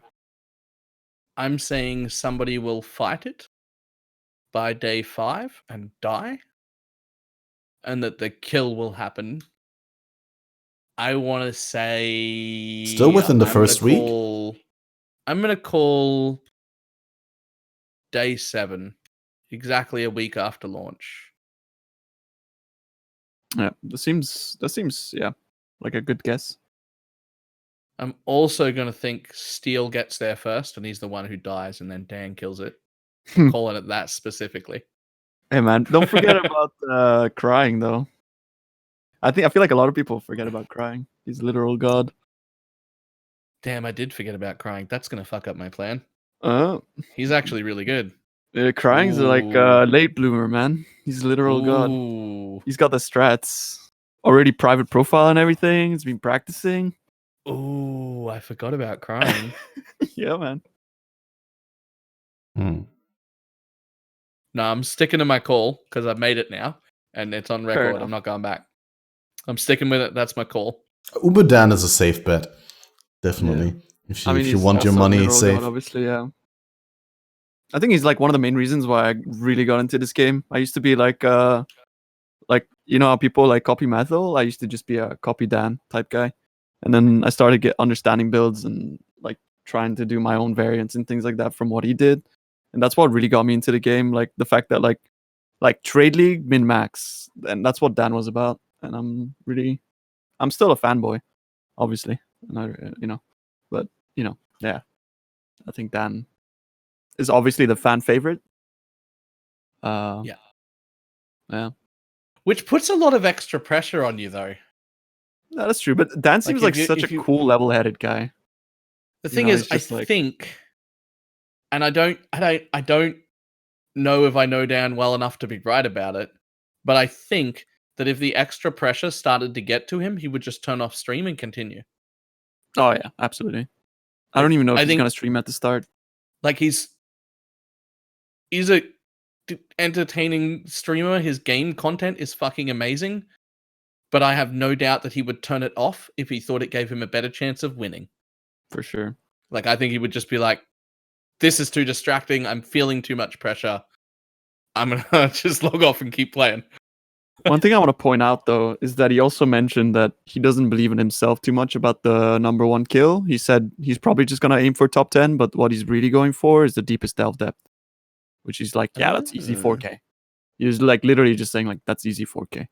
I'm going to get that. He does have the expertise in that department. Yeah, but also Nebulux and whatnot. So again, I think Herald of Agony. Because like at start, I was like, Herald of Agony is gonna be king since Nebulux is gonna be hard to get. But now that like Nebulux is also nerfed to the ground, it seems that I think, and zombies as well because they were planning on zombies too. Yeah. So I think just it's either gonna be Herald of Agony or Herald of Agony. But I'd like to be wrong. I'd like to see it's either gonna be Herald of Agony or Herald of Agony. Yeah. I mean, skeletons have also not been hit, like only marginally, and skeletons are really, really good. They are, but they require minion damage passive points. Right. Like, not a huge amount that you're going to spend. Yeah, but you've got to, you have to spend points in damage. Right. Herald of Agony is in the multiple millions with actually just like 4 nodes. And like, you don't even need those 4 nodes, but they're helpful enough that you take them. And they're the only 4 damage nodes on the whole tree that you even touch. It's, which wheel is it? Where is it? Grave Pact, that's the one. Grave Pact is literally the only minion wheel on the tree that's worth taking on Herald of Agony. And that's it. That's all you need. 4 points.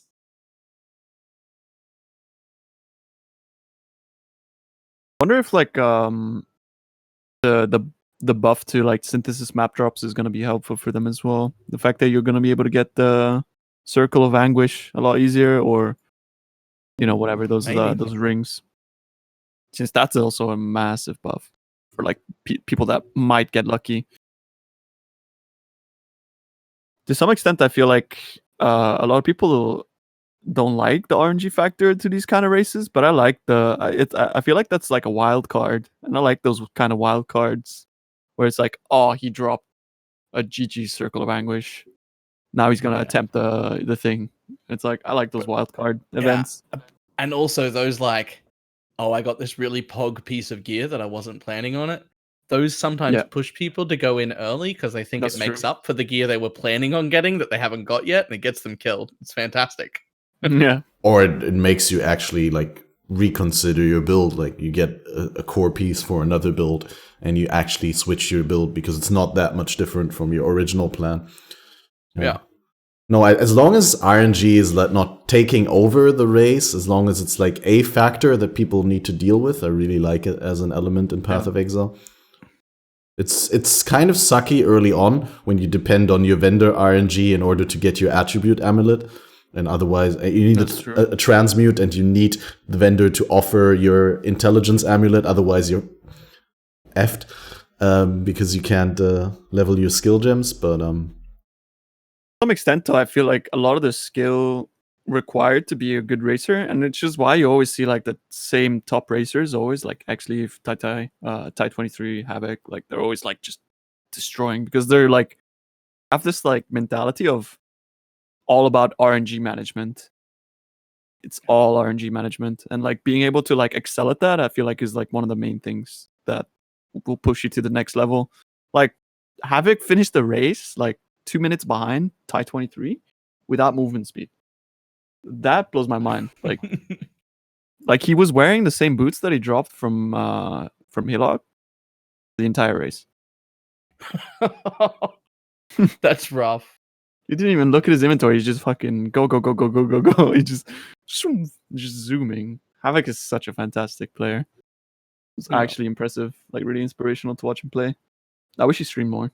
You know what? No, what's impressive is you see him in person and he's like fit and healthy and works out. Right. Like, fuck off. You play more video games than I do. I've got this like beer gut coming out now. Like, how do you have time to do that? That's like genes from being method, right? It just like rubs off Go and Gingy, and then it's just passed on down through the generation. The method chatness. Yeah. Quick transition into something we haven't talked about because we've been beating a horse for a while now. We mentioned that armor, physical damage reduction for monsters gets addressed, and monsters across the board will have more armor, and there's stuff that we get tools to counteract that. But also monsters are getting chaos resist and elemental resists. Like I remember the average boss had 15% chaos resist and now has 25% chaos resist, which is obviously a huge buff to effects that reduce enemies' chaos resist, such as the -9 resist on Delve fossil crafted helmets, or occultists chaos resist reduction, or Inquisitors ignore elemental resist, or the exposure that the Raider provides. What is your take on that, guys? Do you think we're gonna see a lot of changes in regards to that? Is there gonna be, is Occultist gonna be the obvious better choice over Trickster for ED Contagion, for example? I think to some extent, like for example, the Inquisitor thing. It's like early league Inquisitor is generally really, really good. But then when you get like good gear, I know they've nerfed like penetration on all the items and stuff, but when you get good gear, it's gonna end up being a lot better being something else, right? Because you just go into the negative res territory. In terms of Occultist, I feel like Occultists after the nerfs, it's like a little bit overlooked because like still occult, like Malediction is just absolutely insane. Like if you can somehow manage to get a lot of curses on a monster, gaining like however much of elemental damage is extra, like is going to be great. And I feel like it's also going to be great having that that reduction to resistances, obviously like -20% that you get from Void Beacon. So in terms of like raw damage, I feel like Occultist is probably going to be better, but like Trickster's like more of a well-rounder, right? And you're going to be able to make up for better defenses. defenses. Yeah, you can make up for the -20% in the end. As a Delver, I'm really excited because fossils more expensive, and I'm gonna be happy about that, obviously, because like a lot of people are just gonna try to min-max their gear a lot more, not only with the new bases, but also, yeah, it's actually true. But then you're still gonna need them, right? You're still gonna need them because it just guarantees more life. I suppose.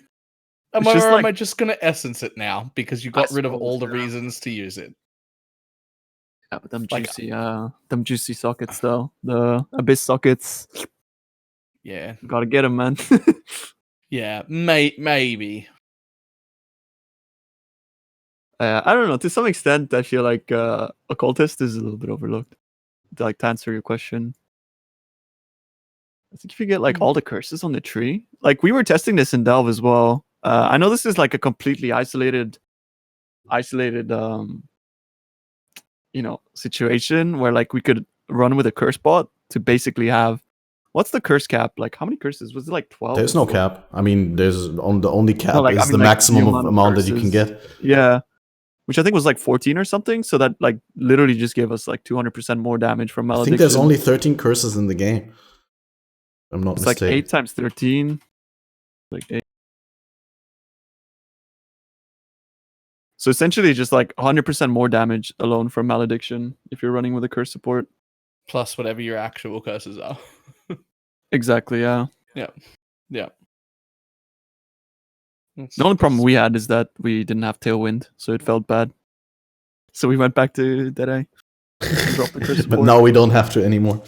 Tailwind on every class. I mean, it's half of Tailwind, but it's good enough. Yeah, it's good enough. Exactly. Yeah. They also changed the shock and chill calculation in the game. And not only did they make it easier to shock and chill monsters with like low value hits, but also they added another separate pseudo life value to some monsters that's called ailment threshold, which will make it easier to apply ailments to high life monsters because the life value that is used to calculate the ailment application is lower than their actual life. So I think that's also really significant. I mean, I'll have to see it in action because I'm not someone who takes this into an Excel sheet and then actually goes into the nitty-gritty and does all the calculations. But I can see stuff like Lightning Arrow being significantly better than before on tanky targets because it can now actually shock. Yeah. I really like what they did that. Like, what was the like wording on it where it said like, it's as if like it does 300% damage for the shock calculation. Oh, that's the wording on the new Voltaxic Rift. Applies shocks as if dealing 300% more damage or something like that. I think you had that on the skill gems as well, though. For example, I'm looking at the Lightning Arrow. Okay, Lightning so Arrow I shot as well. chills enemies as though dealing 195% more damage, for example. Or where's Lightning Arrow? Here. Shocks right. enemies as though dealing 100% more damage at level 1 up to 195 at level 20. That's insane if you combine that with the shock and chill changes and the new ailment threshold and the Voltaxic grip. Does Voltaxic stack with this or does it replace it? It replaces it. I assume it stacks. No, wait, it stacks? But then up to 495% more damage at gem level for the shock calculation? That seems a little bit out of proportion. Think about this with Eternity Shroud, with what is it, Zerfy's Heart, for example. So you don't have to go Voltaxic, you can go an insane bow. And then with Zerfy's Heart, it's gonna be absolutely ridiculous as well, just by itself. Because I think Voltaxic is good, but uniques limit you in a way that like it's always gonna be substantially less damage than like a near mirror to your bow, obviously. But like when you pair that with like, for example, you could get like triple elemental damage tier like prefixes tier 1 on a bow, and then you go with Eternity Shroud. Like this is such an endgame build, but these are the sort of things that I think about like from time to time. And then you do Zerfy's Heart, so your chaos damage can shock, and that is gonna be absolutely insane. Because like the amount of how big your hits are gonna be, like you're gonna be able to hit shock cap. Like if you have like important to note, shock cap is doubled though with the Voltaxic. Exactly. Voltaxic with shocks is up to 100% more damage from all sources. I actually wonder like if unique bows are fine. Like this, I haven't like looked into it too much, but I actually wonder if like things like that will actually make unique bows worth it. I actually hope so, to be honest. Well, Wind Ripper is still going to be worth it. Yeah. I don't know. I think Quant Omega Lul. I hate Quant. Remove Quant from the game. I heard that you never liked that stuff. I think like they've nerfed it so hard that it's just so boring now. Like it's not that I was ever a Quant guy, but I know people that like are in standard and they love their Quant and they're sitting at like 250% quantity of items. But like for someone to like just farm a low tier map with full Quant gear, especially like a lot of beginners are coerced into playing that stuff, it makes me a little bit sad that you're not really like playing the game. But that's also my narrow view on how the video game is supposed to be played. So you play the game how you enjoy it, and power to you, boo boo. But still, I'm gonna have my own opinion about that, and I think Quant sucks. You guys think the shock and chill changes are going to alleviate the nerf to Orb of Storms and Lightning Spire Trap while leveling? You think shock is going to possibly help out there? I think Lightning Spire is dead. Yeah. It's dead. Yeah. But fortunately, Flamethrower Trap was really only just a smidgen behind it. Yeah, Flamethrower Trap didn't get touched at all.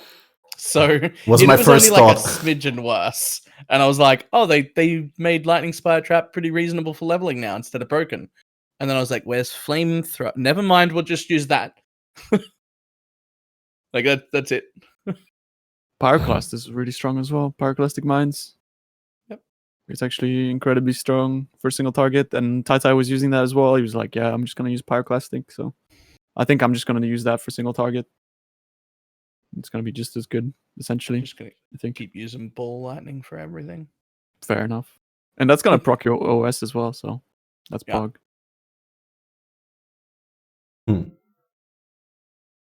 Fair. Smoke Mine Nerf is also not enough for it to not see use at all. Especially because it scales up to the same movement speed bonus. Yeah. Like, I was really worried that they were going to nerf it endgame. Endgame, it's such a fun thing to have. Smoke Mine. Like, early game, I completely understand. It's like having double onslaught. It was like kind of insane. But you're still going to use it, and it's still really fun to be doing that, like Smoke Mine, Flame Dash canceling. I thought that was really cool. And someone in chat really wanted to know what you guys think about the inspiration support nerf. Is there any deep thoughts about that? It looks fine to me. I thought it was really uncalled for. It's like, I don't know. It just seemed like it was just at the level, like 2 or 3% more, maybe, than other gems for crit builds. But at the same time, it's like, if I'm in POB and I put inspiration support and I see that control destruction is 2% more damage than it, I'm gonna use it. Especially considering that, like, you drop your stacks from every so often, right? So, yeah, every once in a while you drop your inspiration support stacks. So if something's even like 1% better, I'm gonna use it, and I think that sucks. Because that's how you completely just remove it from the game for people like me that want to min-max. Well, the maximum amount of charges is 5, right? With inspiration, or is it 6? Yeah. Well, that's still like 5 times 7% more. It's still 35% more at level 20. Plus the increased crit. Yeah. So, in my opinion, what I've been testing and what I've been looking at Path of Building, in most builds that were going to use it, it was the number 1 damage support that existed. Like, if you only had a 2 link for damage, maybe you needed GMP or something for your 3rd link. Like, if you only had like 1 damage support, it was inspiration. Now, in most builds, it's the 4th at best and the 6th at worst, but it seems to still make it into the 6th link for every build. So I think functionally it's irrelevant. If you've got a 6th link, it's going to be the same ones as before. It just, the priority changed, but it still made it into the top 5 supports. So I don't think it matters. I think it's probably one of the most appropriate and even-handed nerfs I've ever seen them do. Yeah, it's completely fair. It's completely fair nerf. Absolutely. It's just the way that I looked at it is now that I did the calculations for woke gems, it's actually exiting my 6th link. And I feel woke gems might change things. So it's like, oh, okay. Because I was gonna swap, like, for example, Empower for added cold or something. And now, like, Inspiration's also gonna leave. Yeah, because in most builds now with its new setup, it's either the 5th or 6th link. Mm-hmm. That doesn't count woke gems. Yeah. So if you've got 1 woke gem, it might leave or something else might. If you can get 2 woke gems, it's probably gone. Yeah. Unless for some weird reason you also need the mana reduction thing. Specifically, that's going to show up on miners. Without inspiration, I need more mana as a reservation than I can get comfortably. True. So inspiration is still going to make it in. But that's mana problems. That's really just because of the reservation, the way it works with reservation now instead of cost. If it was cost, it wouldn't matter because enduring mana is irrelevant now. It's funny how they wanted to make it more relevant, right? They just made it irrelevant completely. I'm like, what's the mana cost? Doesn't matter.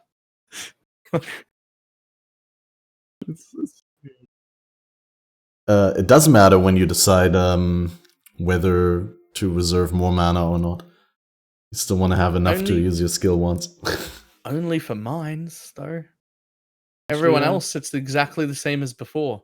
If you've got a 50 mana cost skill and you've got 60 mana, you're good. Enduring Mana Flask will fix all of your problems. Oh, that's true. Enduring Mana Flasks are incredibly good.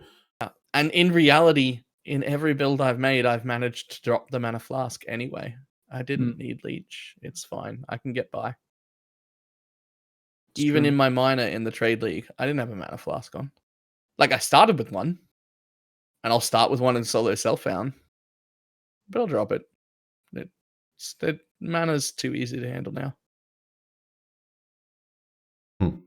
They've given us some good mana nodes as well. Like Prodigal Perfection and Mystic Bulwark. They're really nice. Oh, that's true. Mystic Bulwark is really nice. And some really good hybrid ones that go in with your other defense. So yeah, Mystic Bulwark is a good example, and then also in what's that staff node? The staff node on top of which with the staff block and the chance to get Unholy Might. Yeah, I think that's Enigmatic Defense. I'm actually like looking at the passive tree now. That's why I actually don't know them off the top of my head. I'm not that smart, chat. I'm actually cheating. No, I know most of them off the top of my head. Like I would know what Ravenous Horde is, and I would know, right? You know, even maybe the new one, Watchtowers. Watchtowers, Pepega Towers. So quickly, it's a bow league. Mirage Archer support has been nerfed. You see any problems? Because it looks a lot harsher. Nah, it's fine for 99% of people. Yeah. It's just targeting distance. That sucks. The targeting is not even that big of an issue because I looked at the radius stuff. Exactly, that's what I wanted to point out. It looks worse than it is. Like it lost 1/3 of the units, but if you look at the actual indicator, then this is a full screen PoE. 105 units is actually off screen. Off screen, yeah. 75 is still almost the edge of the screen. Yeah, that's what I was looking at. At the top side, it even gets off screen. I mean, I remember used to get right up in the corner, right? Like you used to get right up corner off screening. Yeah. Now you'll only get just to the edge off screening. If it's right in the corner, it's a little too far away. And I'm like, that's fine.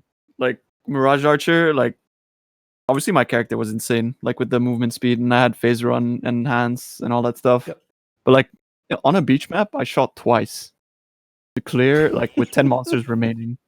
So I would shoot once when I get in the map.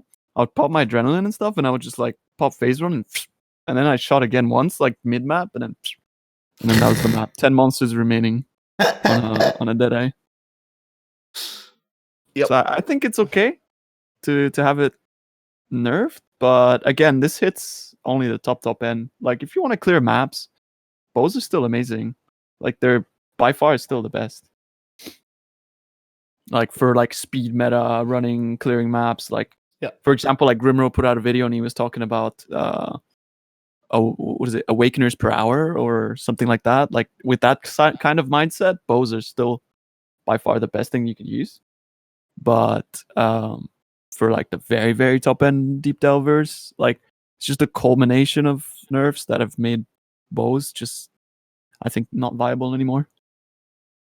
Like they've completely cut it down from like, oh, now you can reach 6K, and like this is with last league scaling in mind. Like you could reach 6K to, oh, you probably can't reach 4K anymore with the damage that you have. I was thinking like 2.5.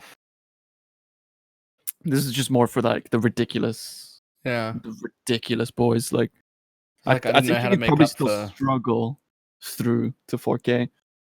Because like at some point, it just becomes an absolute struggle, and you're just corpse running. So you could probably still make it to 4K, but compared to like last league, where you could easily get to 6K, it's like it's a big nerf. It's a big hit. Just a culmination of things: point blank, high desire, deck stacking, like point blank. Did I say point blank already? Mirage Archer, Scourge Arrow.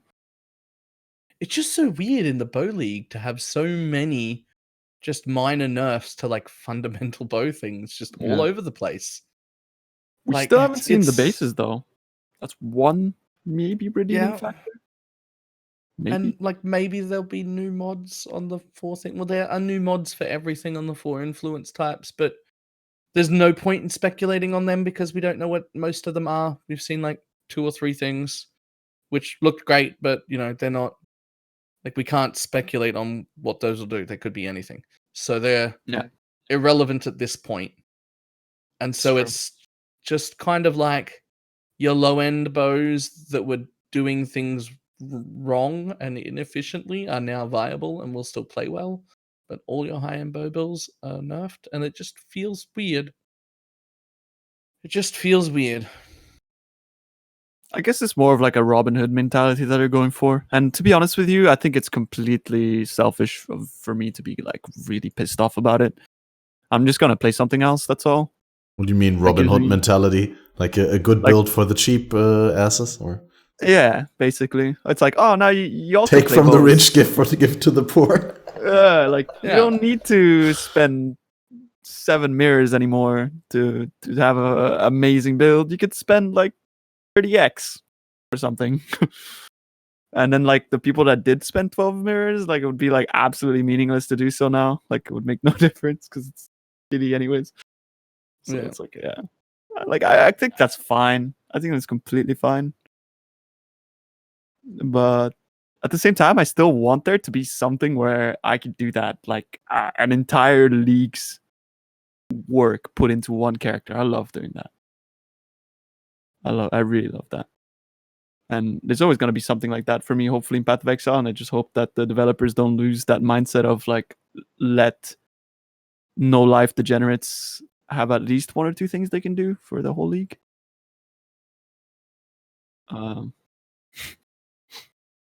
Yeah.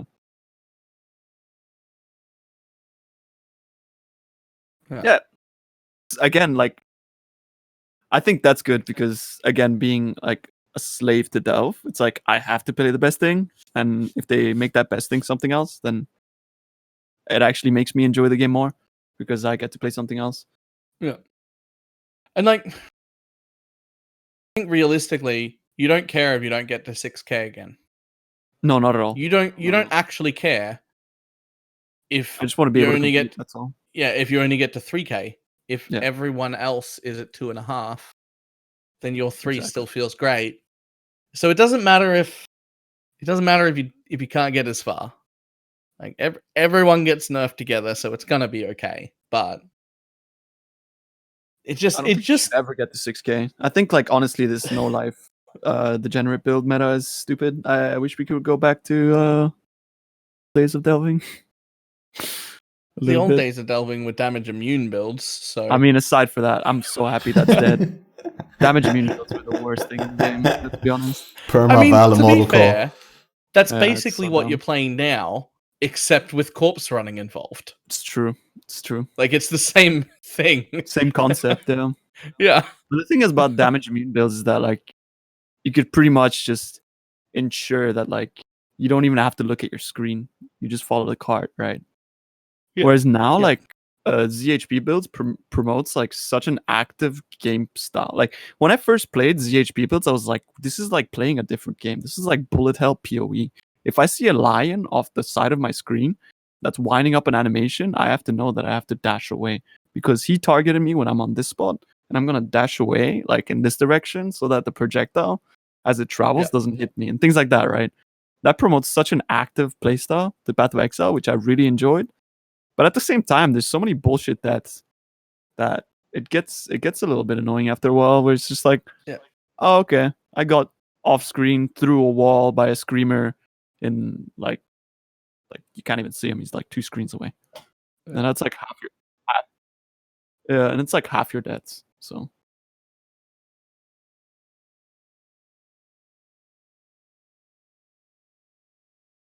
oh wait, I was muted again. It's funky because I'm not muted to you guys. It's like I only have one mute button, but it only mutes me on the stream. So anyway, what I wanted to talk about still is the endgame crafting meta, because we quickly mentioned the change of the multi-mod suffix craft as a nerf to endgame weapons, because it's not going to be as easy to make a good two-hander, one-hander, bow, whatever, if you craft it.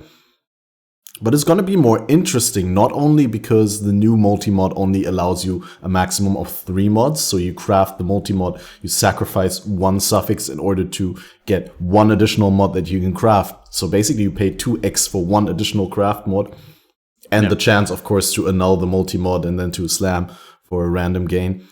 But not only do we get that change, which stirs up the meta, but we also get 4 new influence types, and most importantly, we get this insane mechanic where the Awakener grants you a currency orb of awakening, right? With which you can take the influence type from one item and put it onto another item, and items can have up to 2 influence types. So you can make a hybrid out of Shaper, Elder, and any of the new 4 influence types on any base. And now, quickly answer me this. Are they going to address Stygian Vises, or are we going to get Elder Stygian Vises back? We're going to get Elder Stygian Vises. They're going to forget about it. Yep. We're going to get them, man. Forget. And maybe also, that was thing to note is, can you use them on uniques? Because no, they already said no. Okay. That was in the Q&A, right? I didn't read that part, the Q&A. Okay, so you can't use them on uniques, so that's fair then. Yeah, we're going to get Elder Stygian Vises, and we're also going to get Elder and Shaper bases. So it's like, oh, I want the Opal Ring with insane proj damage, but I also want it to have Assassin's Mark.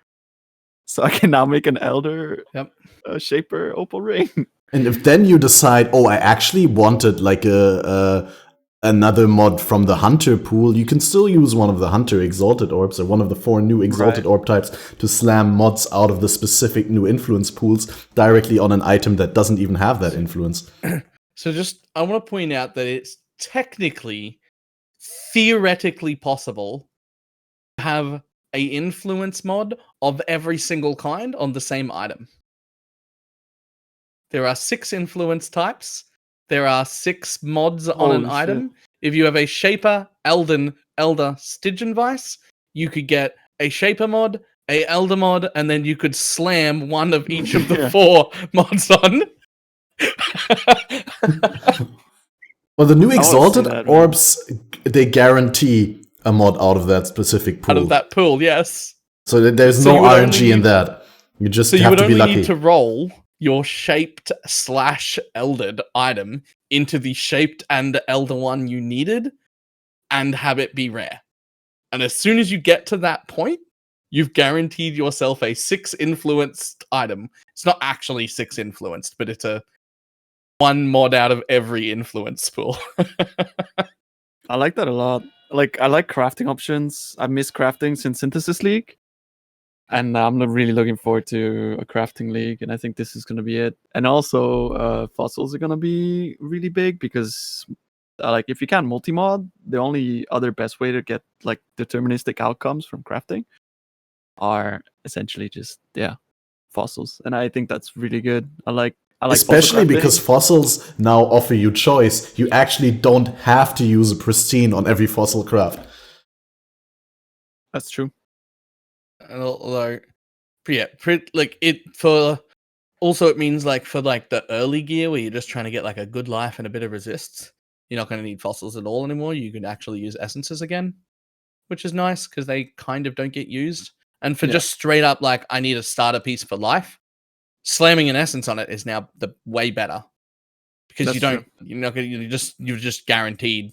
There it is, you're done. Like 1 essence. T0 life. And it gives actually other crafting possibilities because, sure, you can get like T0 life, and you could technically like do that until you get like 3 good prefixes, and then you're like, okay, but now I need some, woke suffixes or whatever, which we don't know about yet. And then you start slamming, and like in the very high end, you could metacraft with these 2, which just opens up so many new insane GG items. So that's going to be interesting, and I hope that it sort of kills synthesized items in standard because I don't like the fact that they get them and we don't. I'm actually still salty about how synthesized items are not core.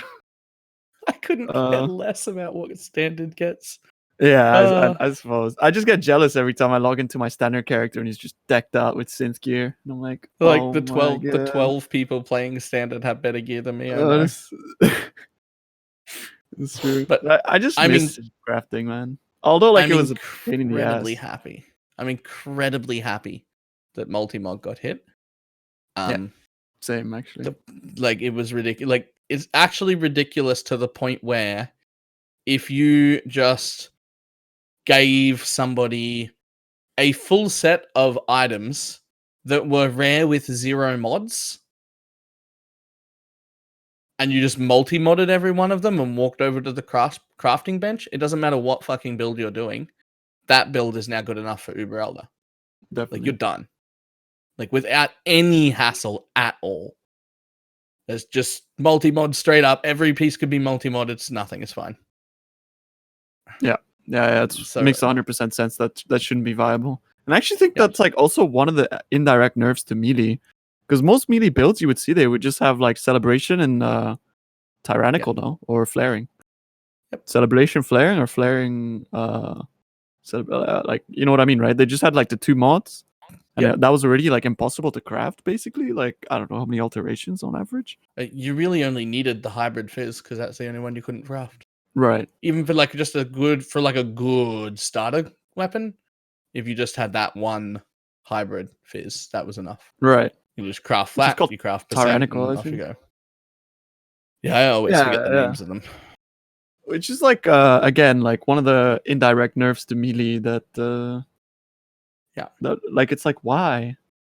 He's already dead. Stop. But yeah, overall, super excited about crafting.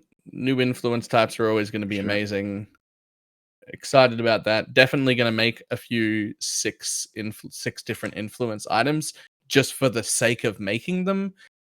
Getting good mods you want on all 6 of them, that's going to be an entirely different story. But I am going to make a 6 influence item.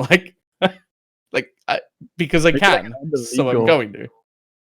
I'm going to make it on a Stygian Vice if I can. Fair enough. What do you guys think about data mining? I wish it wasn't a thing. This is going to be big. You wish it wasn't a thing, even for all these new crafting options. Mm-hmm. Fair enough. I wish it wasn't a thing. At least for the first 2 weeks of a league. Makes sense. Because I don't like the day one. I can know everything before the league launches. Yeah, makes sense. Back in the day, back in my day, back in the day, there was none of that, and there was a lot more collaboration and a lot more talking to people about things, and people figuring things out, and that was very, very. That was a really good feeling, and I kind of miss that. I get that. But also, synthesis was maybe the only exception to that. That would not have been a fun league. That would have been ridiculous. Without you wouldn't have figured out anything until the end of the league. Yeah, and then somebody would have come across it, and then that person would have 70 mirrors in 2 weeks. But everyone would be like, "How are you doing this?"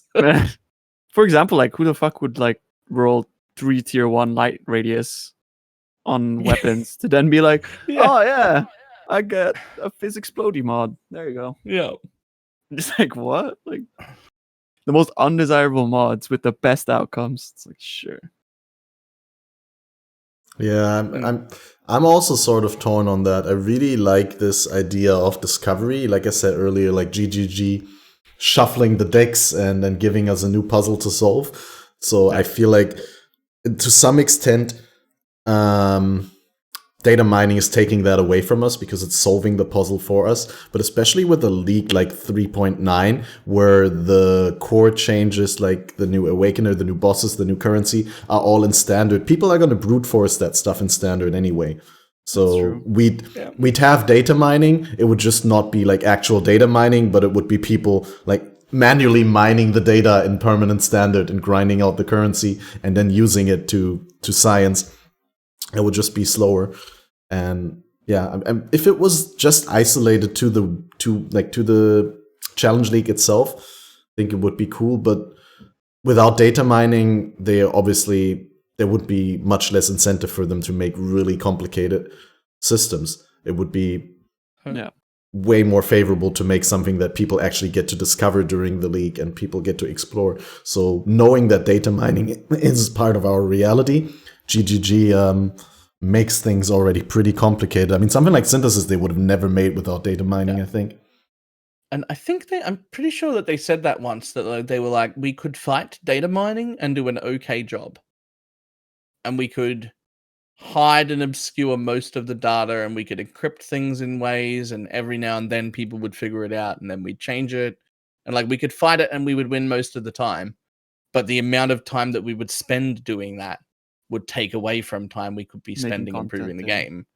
And making new shit and fixing problems and all that sort of stuff. And they just made the decision that it wasn't worth trying to fight the data miners when you could just leave it and then just focus on making the game better. So it makes sense. I do still wish it wasn't a thing. But on that note, something else I wish wasn't a thing was Standard getting the new update at the same time as us. I would really, really enjoy it if they got like Conqueror, Awakened Atlas thing, whatever the hell it's called, at the end of the league, because that would make this race thing a lot more interesting to start with. But also it would stop brute force things of, people were just killing Uber Elder the day it came out on Standard because they could. And that was, I don't know, that takes away some of the magic to it. Like it just, to some extent, it goes back to the competition thing, right? Where it's like, we're gonna have it at the beginning of the league because that's when the bosses are gonna be fresh and stuff. But it's like, but are they really? People are just gonna practice them on Standard and all this kind of stuff.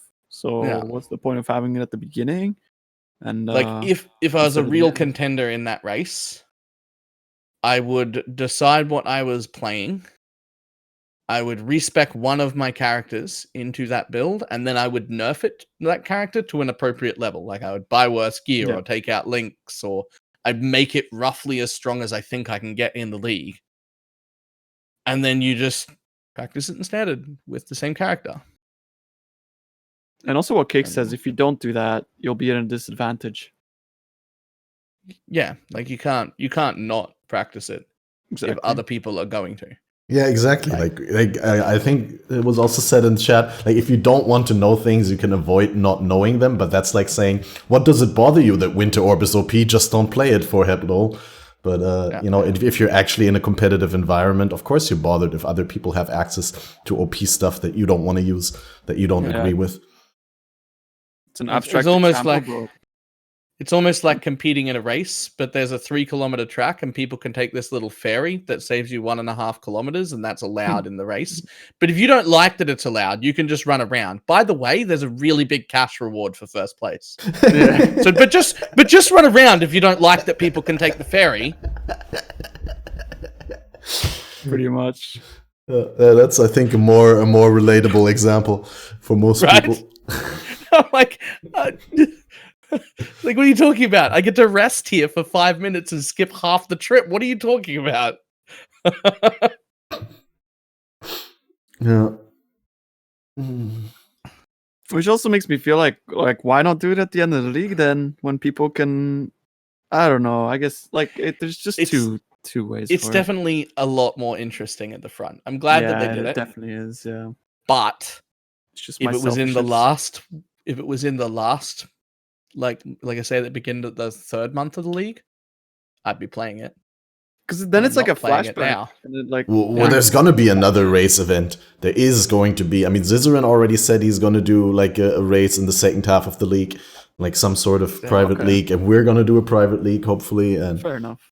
I mean, there is definitely going to be people racing with the knowledge. It's just, I feel like they wouldn't have to go all the way. They wouldn't have to not roll it out to Standard for the entire league. Just lining it up with the console release would have been fine.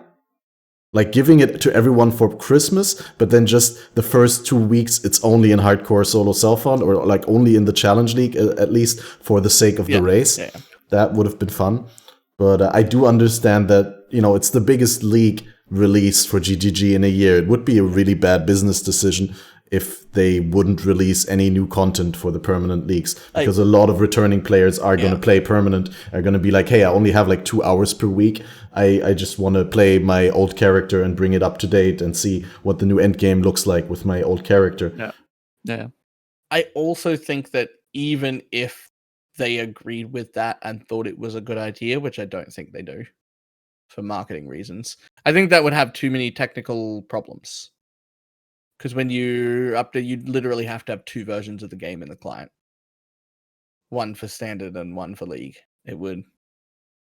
I think that would be too. That would have some. I think that would have some technical issues that wouldn't be worth fixing. So I don't think it's on the cards, and I don't think it should be, because I'm pretty sure it would be a buttload of work. It's just my own little dream world in my head where you don't get to practice new bosses in standard before you have to do them, especially for the sake of races like this. There's no happy medium either, because also if they didn't bring it out early, it would punish people that didn't care about the race as well. It's like, which is what CATMASTER said, like people that just want to try out the new content and stuff. So it's like and like I don't want to punish those people. Like there's no point in punishing people. That's silly. But it just it would make the race more fun. But it's just a little dream world that I'm in where I'd like I don't know. I wonder if we can convince like the top 10 contenders for first kill to just never go practice it. Nah, there's a cash reward. You're doing it's no $8,000 for place 1. No one's doing shit. They're gonna be like, nope, I'll do it. Let's go. I'll practice. To add to what like Tai said in chat, like sure, I agree that it's like a lot of work to get to the bosses, but like most people that play league stuff and people that are competing, they're not gonna have to do that grind. They're just gonna say like, I'm gonna give you 40 exalts if you get to the boss, and then you let me practice it when you're there, or something. Yeah, you're not gonna set. You don't have to do the hard work to set up the Atlas when you can just pay someone. Like for example, I have thousands of exalts in standard, which I could just unload onto someone to give me an edge in the competition, right? Yeah, like there's zero chance you're doing that yourself. You set up your character beforehand, and then you just play with your gems or unspec some damage or health points to make it so that it's roughly similar to the one you've got in League. Yeah. And then you just pay someone. And you just pay someone to keep giving you the bosses. Those are legal trades. You're allowed to make that. Like you're allowed to pay for a boss kill. And you're not trading a boss kill in a league for money in standard. No, you want in standard my money for in standard your boss kill. Perfectly fine. We've not broken any rules. There's nothing wrong at all. Yeah. Streamers like I will be shocked if all of the streamers aren't doing that. Shocked.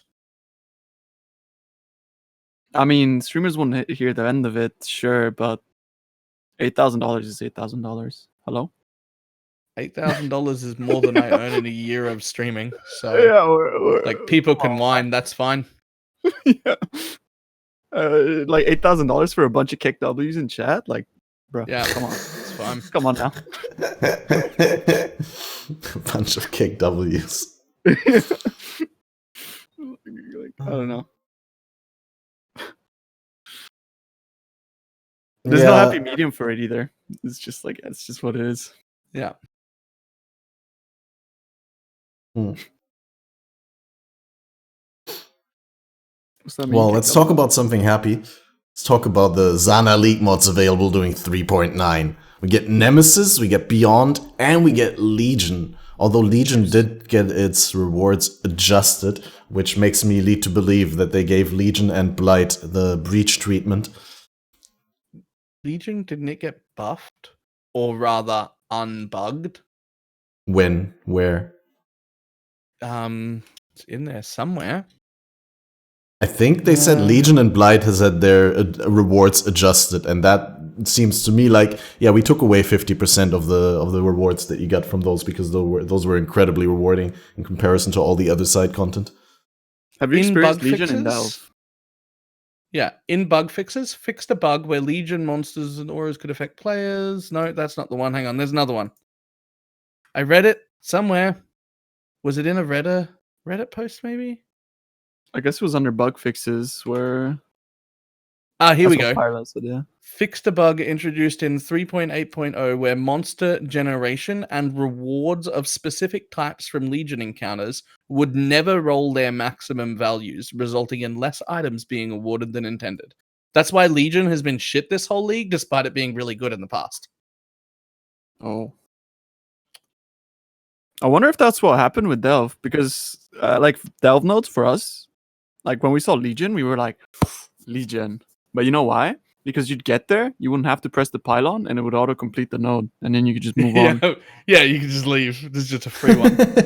Because like when you do it, it's like 2 FPS, and if you do complete the encounter, you get nothing. You drop 2 splinters, maybe. Yeah.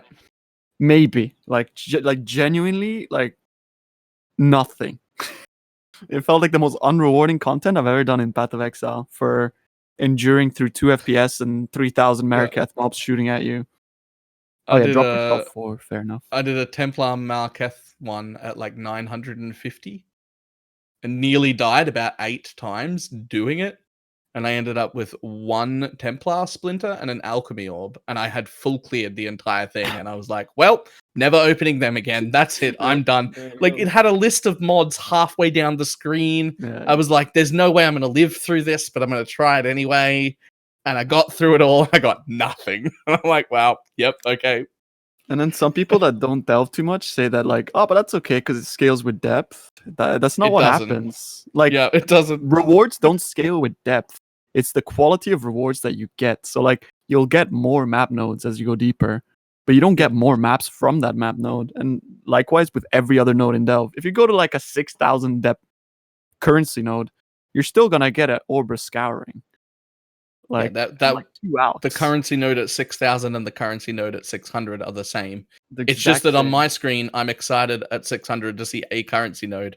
And at your screen, half the travel nodes are currency nodes. And you're like, I'm just moving through these. Right.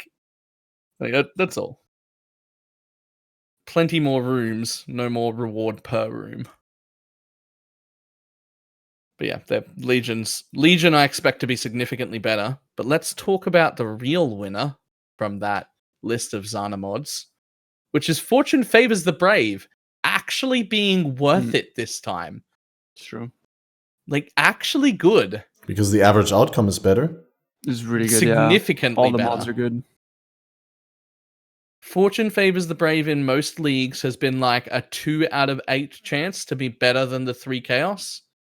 And like a 1 chance to be equal, and the rest of them were all shit. It's not been worth using Fortune Favors the Brave. Now it's like a 6 out of 8, pretty much. Yeah, now it's like 6 out of 8 to either break even or win. Like, overall, it'll be great. Fortune Favors the Brave is actually good this league, which excites me. Like, I don't like Abyss myself, but I'm a bit sad that it's not there in the one league where we can't farm Uber Elders anymore. Since there's no Samurai card, Samurai Eye cards and things like that. That was actually my league start strat. I'm like, yo, I'm gonna farm Abyss, 2 Chaos, it's gonna be good. Samurai's Eye is gonna be like multiple exalts. But it's like, nah, rest in peace. The one league, man. I guess they wanted that to happen, to be fair. Well, there's probably still going to be Abyss Sextants and other ways to force Abysses. Yeah, fair enough. And still, Abyss is a 10% chance to appear in a map, but that's a little bit different to deterministically having multiple Abysses in your map, I suppose. Yeah, it is. It's going to be more of a grind, but it's still going to be worth it with the reduced availability of Elder Encounters. Probably. I can't wait to see the new like Sexton modifiers. And actually the whole Sexton situation is really good. I'm really happy about that. Yeah, I was wondering about one particular thing there is like they said that watchstones that have the same sextant modifiers on them. So wait, first context for everyone who's not really read into the thing. So they're changing the Atlas endgame. You're starting from the middle, you're going outside. There's no shaping, no eldering maps anymore. You unlock more maps on the Atlas because you only start with like 50 in total, I think. You start unlocking them by socketing watchstones in sockets on the tree. And these you get from the quest progression. And also, you're not applying sextants to maps anymore, but you're applying them to watchstones, meaning that the entire area that the socket from the watchstone applies to is affected by the sextant. So if you can put several watchstones into the same socket array thing that affects one zone on the Atlas, one region on the Atlas, I should call it. But if they have the same sextant modifiers on them, they will not apply twice. They will only apply once. And now the question is, can you actually roll sextant modifiers while the watchstones are socketed? Is there still like sort of soft sextant blocking, or is it completely gone? Do you think you can still you have to take them out to apply the currency, or they won't block each other? Because they literally said that two same mods will not apply. I think they will be blocking. I think there will be. And I think that's going to be a good strat for SSF, for sure. But Trade League, where you have currency and availability to sextants, like you want the full sextant map, right? So, I don't know. I feel like it's good for SSF, for sure. I feel like everyone has missed the best strat in the world. Sextant blocking is back in like full swing. Really? So, I fully expect that you will not be able to roll the same mod on two stones that are in the same part of the Atlas. Yeah, the question is, can you actually roll them onto the stones without taking them out? Yeah, so but you'll be able to take the stones out and put them in a different area, right? Like you can, and the sextants will move with it. So what you're going to do, if you're smart about it, is you're going to roll bad mods on an area of the Atlas you're not using. Then you're going to move one watchstone into the free slot in that bad area where it has 3 bad mods blocked. Then you're going to roll your good sextant there, put it back, pull the next one out, put it back in the bad section, roll your sextants there with 3 bad mods blocked, pull it back out, put it back in. There's a lot more micromanagement involved here, but we just significantly lowered the cost of rolling your sextants. Especially good for white sextants, right? Well, especially good for all of them. All of the pools are specific. Yeah, that's true. Because like you'd be specifically because you can't use. Well, you can actually, because it's not like white, yellow, and red anymore. It's just like you can use any of them anywhere. Yep. So, and each of them have their own unique pools. So whites can only roll those mods. Yellows can only roll those mods. They can't roll the ones from the white ones. That's absolutely true, yeah. I need to actually look at the new sextant lists and stuff to figure out, like, actually make a list of, like, the bad ones and good ones. Because that's actually a Giga 5-head strat. I like that. Yeah, but it also means if you're in solo self-found and you're running your sextant in a very specific area, you're not going to have an unlimited amount of sextants. But there are enough different countries on the Atlas, I don't know what to call them, we're going to go with countries on the Atlas, that you could have a white sextant blocking area, a yellow sextant blocking area, and a red sextant blocking area, and then the area you run. And whenever you've got enough sextants, you can just move your stones around until you're just always having sextant blocking again. I mean, that's all highly speculative. I'm still expecting. I mean, GGG literally didn't say that there was blocking, and they literally mentioned that the same sextant modifiers won't apply twice. So that's like a soft implication for me that 2 watchstones can have the same sextant modifier in the same socket. Now the question is just, you can do that now though. You can have a map with 2 of the same sextant on it right now. What? How? Well, if you've got your map in the middle that you're running. You can put a sextant up here that overlaps that map, and another sextant down here that overlaps that map, but they don't touch each other, and they can be the same thing. You're going to be able to do the same thing with sextants here, which will be if you could roll one down here in a different Can they not? I feel like I've done. I don't know. I don't. No, they can't. That's I think the point of sextant blocking is that that's the mechanic around sextant blocking, is that no map can be affected by the same sextant twice currently. Well, is that the same sextant can't roll twice whatsoever? I know that they can't be affected. It just uses one.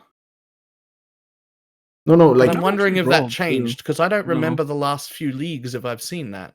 I definitely have seen it eventually. I'm like you're saying, like, for example, if there's like Harbinger currency, if there's one Harbinger currency on your Atlas, you can't roll a second Harbinger currency anywhere on your Atlas.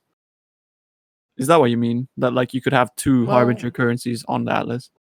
You could have it on the Atlas, but not on any map that would be affected by both. Like, you can't have it so that they both affect the same maps. They would affect the same map, then it can't roll. Right. Okay. But with the new one, can I not just roll one in one country and then one in another and then move them? But also, I'm thinking, and I don't remember if I've seen that in the last like year or so. You literally cannot roll the same sextant anywhere on the Atlas. Anywhere on the Atlas. I was anywhere at a certain point. Like, it's literally blocking. Like, when you roll sextants, like, you literally just drop 4 instead of, like, re-rolling them one at a time. Because it's like, if you put 4 down, you're technically already kind of blocking. In a sense that, like, if you put 4 down and 3 of them are shit, the likelihood of your 4th one being good is higher than if you were to re-roll them one at a time. You cannot roll like shit sextants twice, and like anywhere on the Atlas. And I do roll 4 or 5 at once. So yeah, okay, so that doesn't work. I wonder when that was. That must have been a while that's been changed, and I just haven't. I think so. Noticed. Like, ever since I started really getting into PoE, and that was Abyss League, right? I haven't been able to see 2 of the same sextants on the Atlas. Well, what during Abyss League, it was definitely in there. I think. Maybe I'm an idiot. Maybe I also only thought that it was like that, because if I use my rule where I was like, no map can be affected by the same sextant twice, that would literally also work if you can't have the same sextant on the entire Atlas twice. So like, I don't have a sure way to know. Like, I just always used a method based on the assumption, because I thought that that's what I heard how it worked. But I'm also SSF, I can say to my defense, so I don't have that many sextants. Yeah. No, that makes a lot of sense. That like, because like I know this, for example, because I like when I farm Sulfite, like I would even spend like 40, 50 white sextants just to get unID'd. You know, and there's like if I were able to do that twice for the same map, then I would just roll like 4 sextants with unID'd, and it's like I'm guaranteed that for the next like 16 maps I can have unID'd on this map. You just sit there and spend 200 sextants until they were all the same thing. Yeah, that would be insane. Like for me, right? I actually want to see where that is. They must have changed this much on a scarab, so I'm gonna spend like 200 sextants. I don't care. All right. So then, if you can do that on the new Atlas, then how the hell does that happen?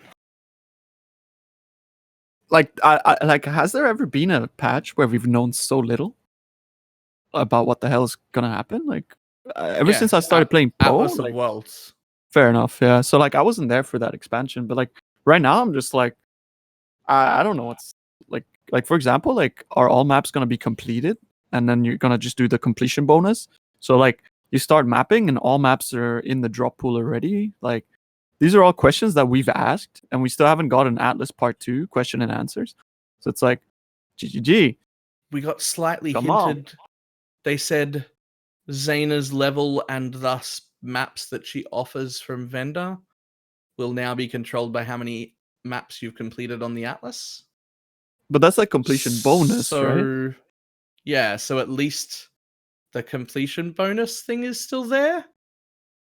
But that's about as far as I can take it. Right.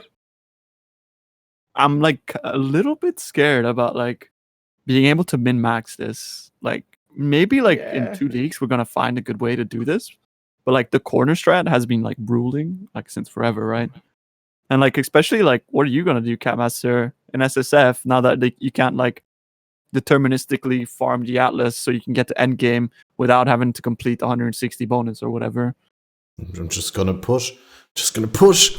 It's just like Throwing play your the highest highest map, maps. or Yeah. right. That's Just- that's basically my strat. Just play your highest map, invest as much as you can. Exactly.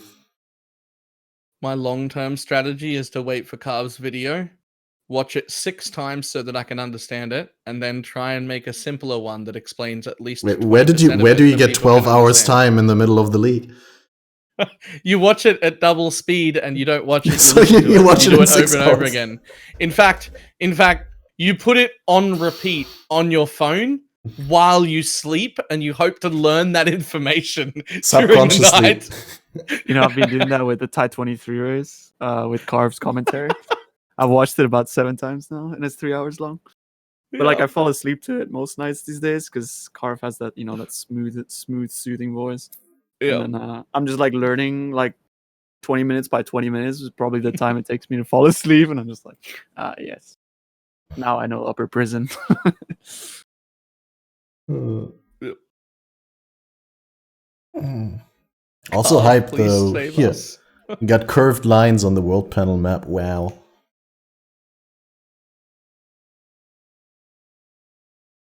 Is there still anything from the patch notes directly that you guys feel like is worth discussing, that should be discussed? Maybe here from the recently added stuff.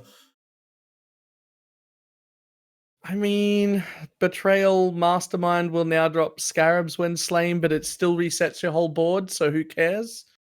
Like, literally all we've asked for since day one is don't reset my board.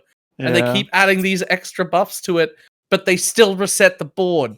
They Even also though they baited have and switched like a couple of times, Yeah. like at least once, that they're gonna remove the board reset, and then it was still in the league. 3 times. 3 times they've said we're going to not remove the board, and then they've gone backwards and removed the board. And it still removes the board, and adding Scarabs to the Mastermind does not make up for resetting the board. And when they eventually get around to making it not reset the board, they'll have buffed it so many other ways that it's going to be so beneficial to run that they're going to have to nerf it again, because all we needed was for them not to reset the damn board. There's also one huge bait and switch that they've done with Veiled Mods, which is apply additional curse on chest, which is like something we only got halfway through Betrayal, which they teased in the Betrayal trailer, and then we were like, we can't get it. Where is it? And they're like, oh yeah, we actually didn't add it into the game. They added it into the game, and now a few leagues after, they're like with the +1 totems on the Elder Shields. Yeah, it's like, what? So now you're removing it. They were just waiting for like people to like just be like, all right, maybe we get a bit used to it, but we don't really care if it's gone. And they're like, now it's gone. It's like, what? What are you doing? Maybe But I wonder if like new the new influence influences. side of exactly. Yeah. Maybe it's one of the new influences. Which Maybe. arguably it was too easy to get. +1 curse is so powerful, and was it a 3x craft? That's no biggie, right? If you want +1 curse, you're gonna play 3x. That's like way cheaper than what it's gonna be to get Whispers of Doom anointed. I suspect that golden oils are gonna be like 5+X. Oh, I don't even want to think about all prices this league. Luckily, I'm playing hardcore solo self-found. You don't have to think about the price of anything. The first thing I thought when I saw every blight's gonna drop an oil was clear oils for everyone, boys. And tier 3 blighted maps. Let's go. Please anoint beef. Let's go. Everyone gets beef. Just collect 140,000 or whatever it is and make a golden one from all the clears. Easy clap. Just buy like the 20 quad stash tabs. Okay, I have one other thing that I think was important, but I don't know why it's important yet. 2 new areas connected to the epilogue town have been added. They can be accessed through progressing Karak's quest. That's cool. Who the fuck is Karak? Yeah, actually, exactly. What if it's a big bait and switch and Zaina is not around as much as we think, and he's the new guy? Ooh. Or girl. Well, fuck's on, she betrayed us. Right? She locked us in the Atlas. So. Exactly. She timed out our hideout instance so we can't go back through the portal.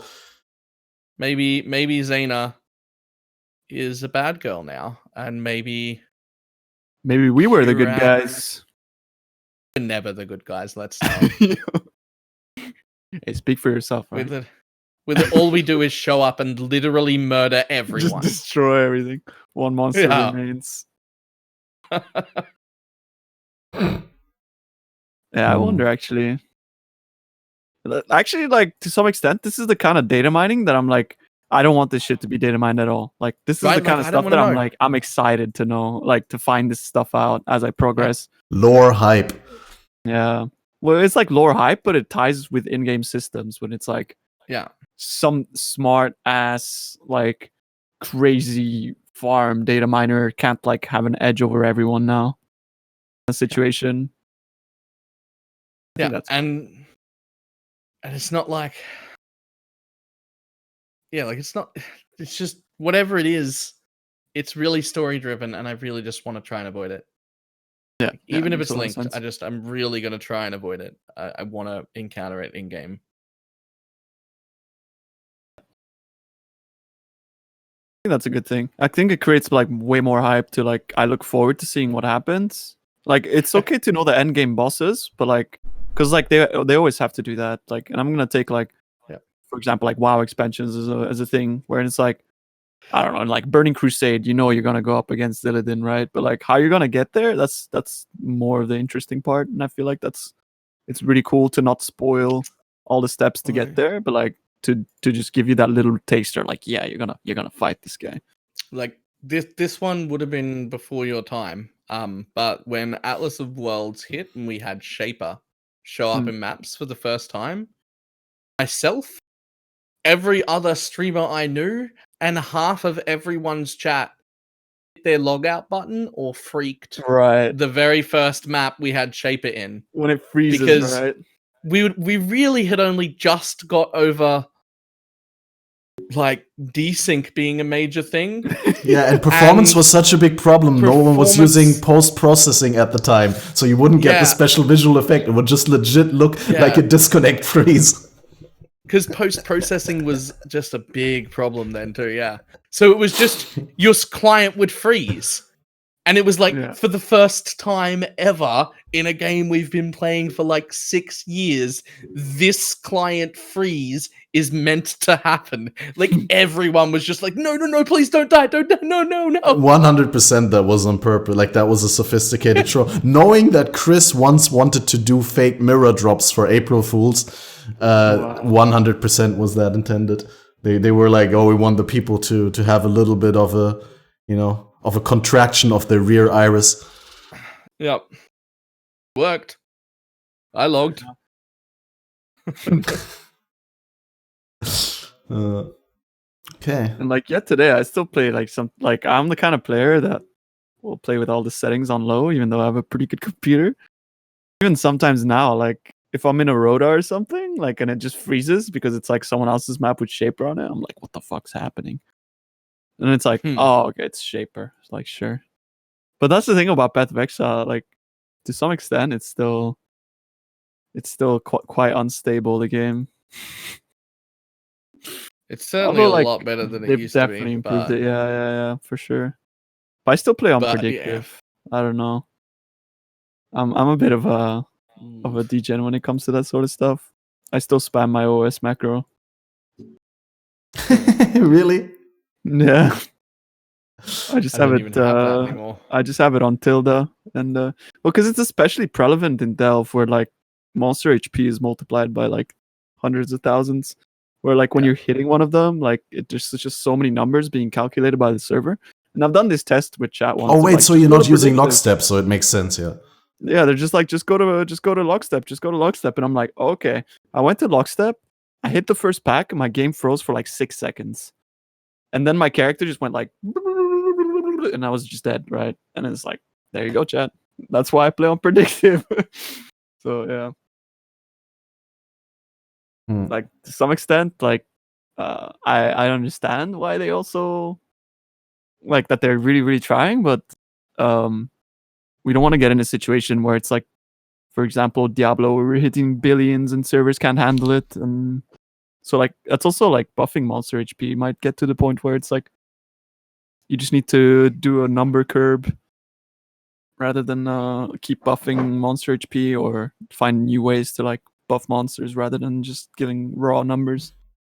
Because it might become actually detrimental towards server stability and stuff like that. In Resistances was nice if it wasn't for Inquisitor.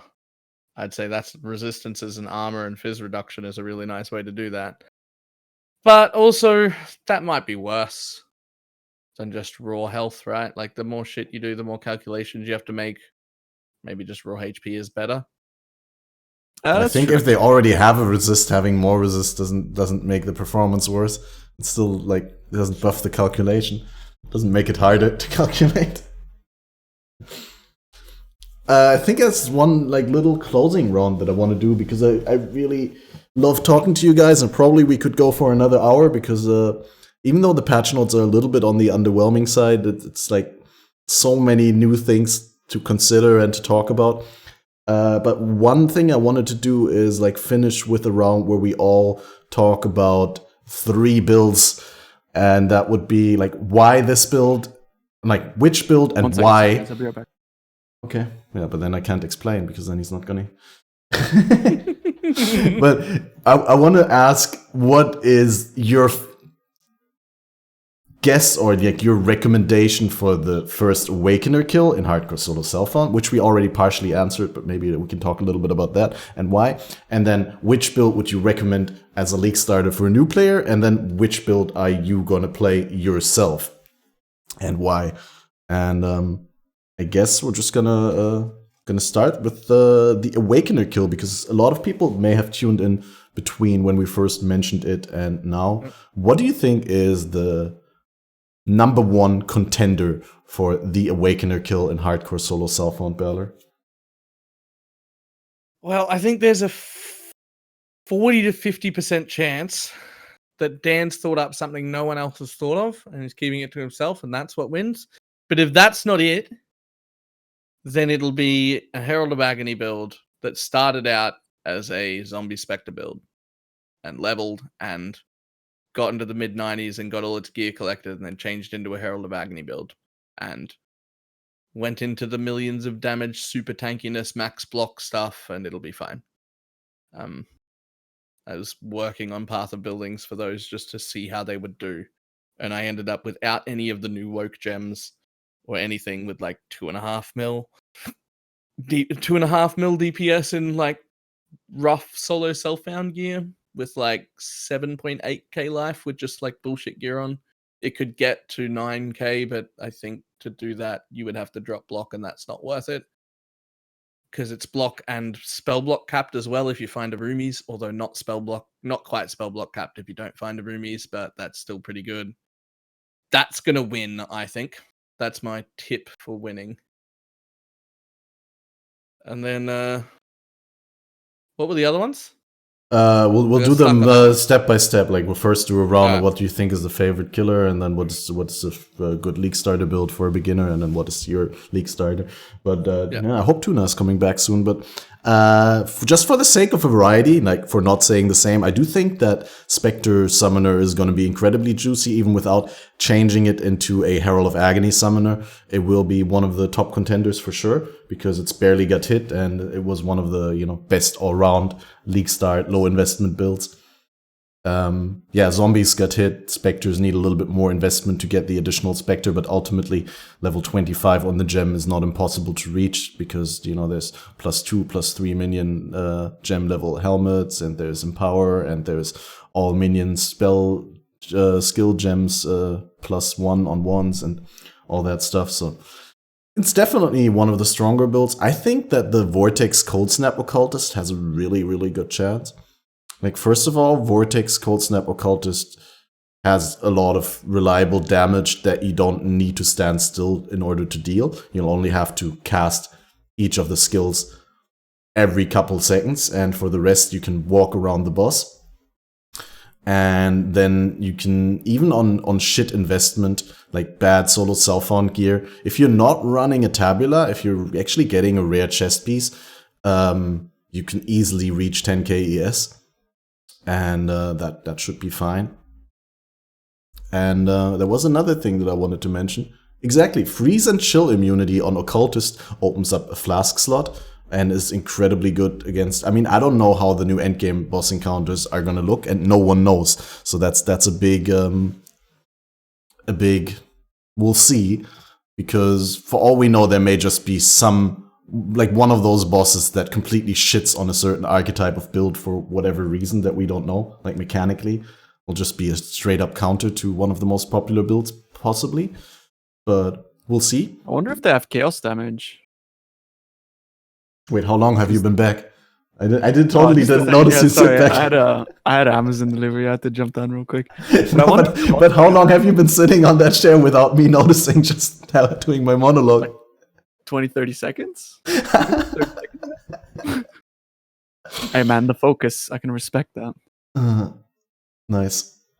But yeah, because if they don't have chaos damage, you think to yourself that, like, I think you were mentioning this, no? That you could like just like spec low life and then just go in with like a shavs or something, or well, not even a shavs. You'd have to be sure that there's no chaos damage, but you're right. You could go low life without a shavs for that juicy extra damage and extra reservation. That's a good point. Insane.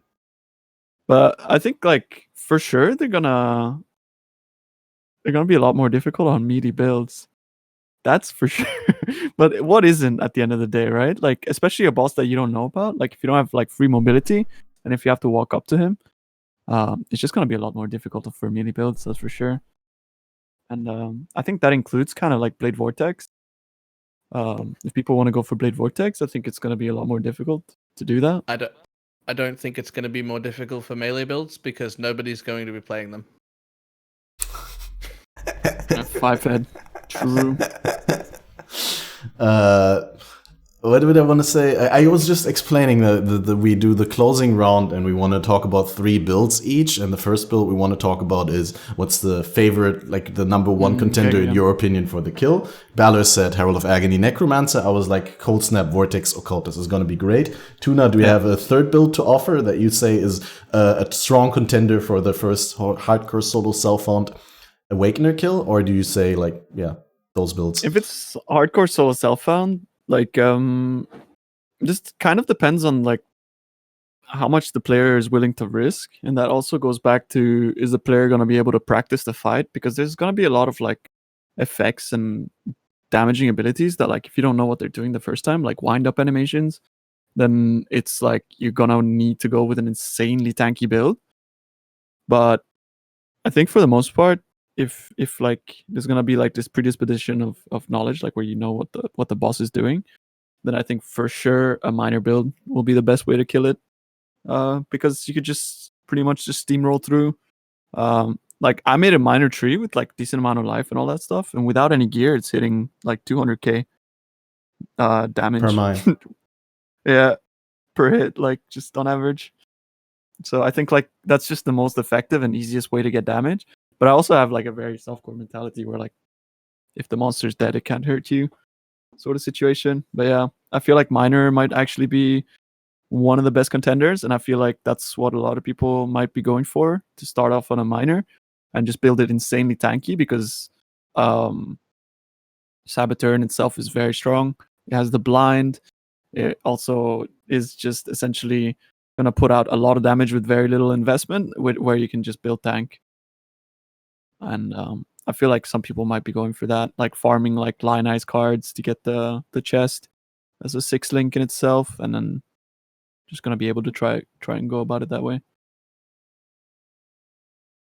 And that's also what you would recommend for a new player, or is it like, because I say we want to talk about 3 builds each, and now I'm gonna put you on the spot for what would you recommend for a new player for the league start, like, regardless of hardcore or softcore. Are we talking wholly hardcore or just generally new player? Just in general, like, what would you recommend in this league as a strong starter for like just about anyone looking to get into the game, no matter what league? Like, the thing is, like, it's hard for me to recommend a minor, because for the most part, if you haven't played Path of Exile and you play a minor, you're gonna hate it, because like spam detonation is not fun at all. But like, if you're the kind of player that just wants to complete content and like get through the game, then I think minor is the best. Otherwise, you should probably play probably like, yeah, Vortex Cold Snap is really good. I don't particularly like it too much because I'm not really a damage over time kind of player. I don't enjoy damage over time too much, but it's gonna be really easy to like do content with it.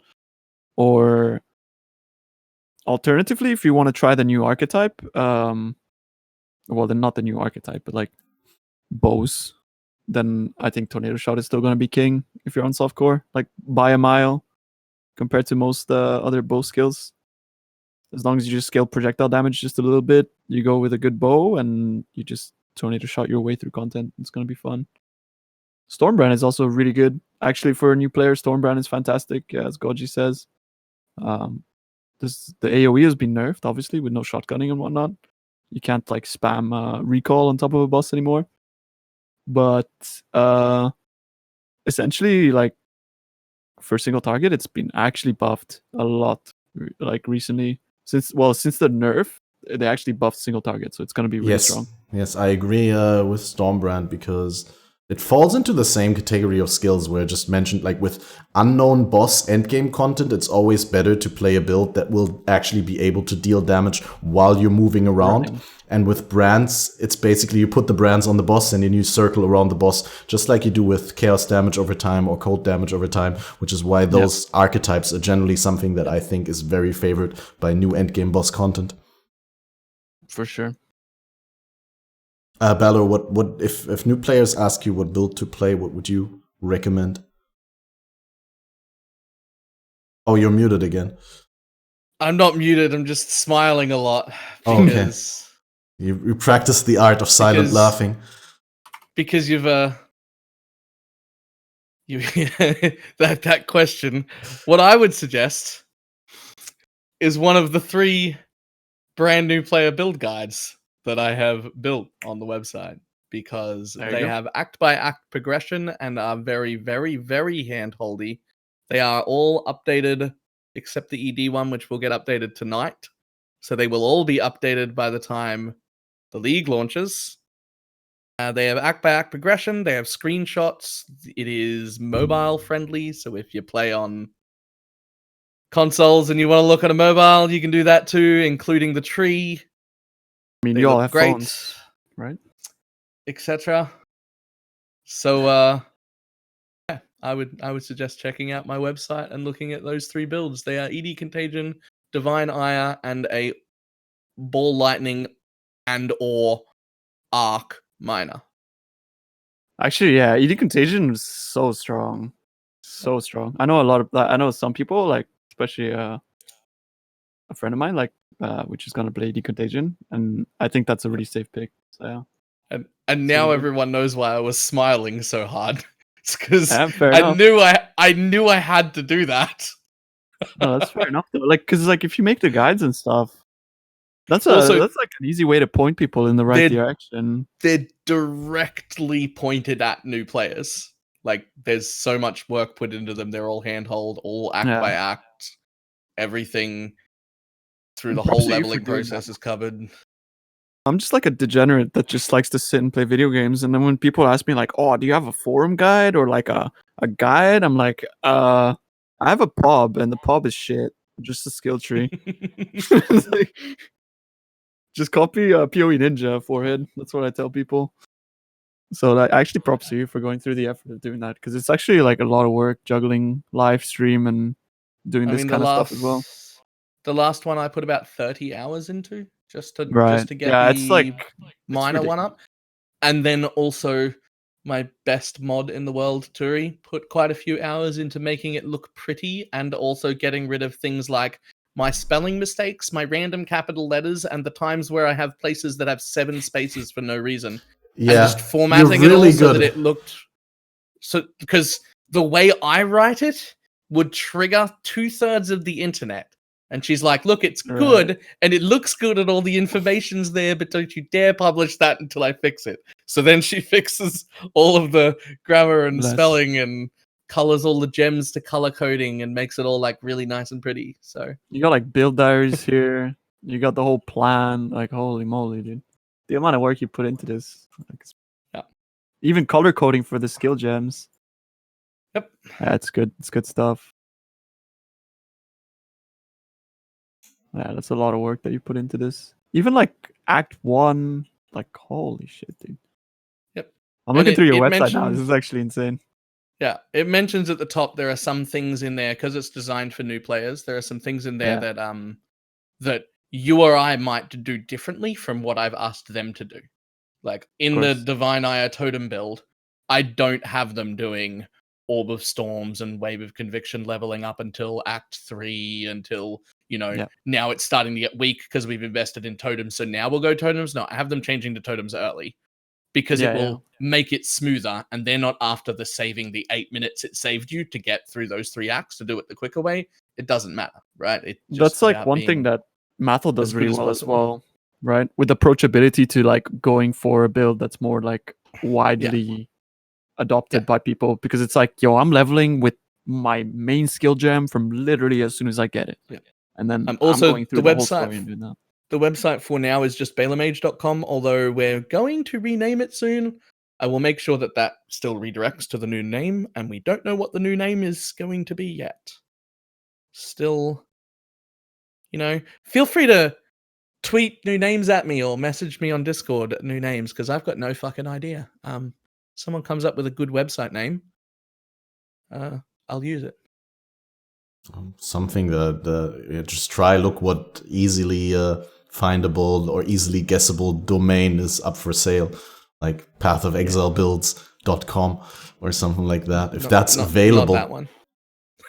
Yeah, you know what I mean. Like the same principle, the same 2 or 3 words in one word that are very easy to guess. The idea is that the website shouldn't be branded specifically after my name, because it's not going to just have only my content on it. You're branching out. You're partnering with other content creators. Yes. For instance, a page that'll be going up relatively soon is all of Noodle's lore videos. Oh, nice. We've made all them into a nice page and credited her all over it, obviously, and got her approval and such. And I'm going to start slowly gathering other people who have done like amazing guides for new people in different areas and putting them all on the website. I got very little interest in making it just me. I just want a website that's actually maintained and kept up to date with relevant information and has someone who you can hold accountable to actually keep it up to date, so that it's not, 4 leagues out of date like the wiki. There just isn't. That sort of thing doesn't exist. No one keeps stuff up to date. So I thought, fuck it, I'll do it. And then I realized how much work it is, and now I'm committed, so it's too late. It's a step in the right direction already, isn't it?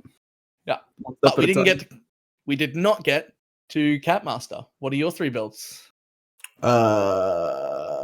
Wait, did you guys already tell us what you're starting as? I thought we were only in the second build, like easy starters, and then what are you starting with? But if anyone asks me what to start with, I'll definitely say Spectre Summoner is all the way up there.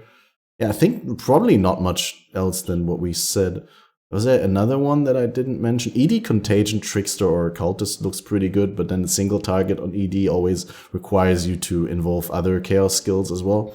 You might have to throw in like a Bane and a Blight and maybe a Wither Totem, and before you know it, like the advantage of dealing damage without actually standing still is gone, because you're standing still because you're using 5 active skills.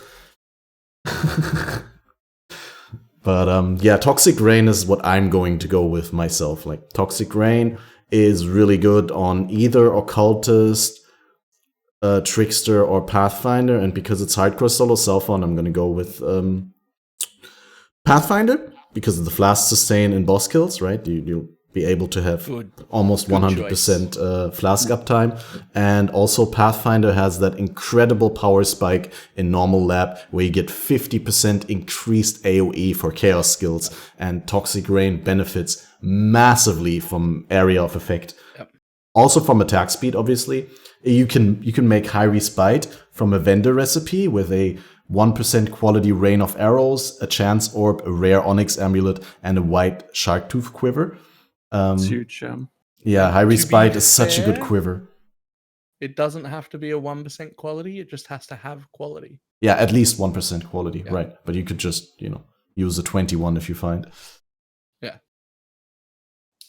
So yeah, that's going to be my build. Also because Herald of Agony hasn't been nerfed, and there's not that many mana reservations that are great in the build. I mean, there is Malevolence, but I feel like Pathfinder really benefits from the Herald of Agony in there. I actually haven't checked yet whether the Poison Prolift that you get from the first lab, where you get the 50% in AoE for Chaos skills, I don't know whether that interacts with Virulence stacks. It doesn't. Does anyone know? But I do want to point out one thing that's really important about Malevolence, and that is that it's 2 separate more multipliers for Toxic Rain, because it's not reflected in Path of Building, but skill effect duration is a... You're talking about efficacy. Yeah. Oh wait, no, Malevolence also has skill effect duration. I'm talking about Malevolence. Skill effect duration for Toxic Rain is a more multiplier, and it is not reflected in Path of Building. So don't underestimate how good it's going to be just because it doesn't look as good in Path of Building. Those are 2 separate more multipliers.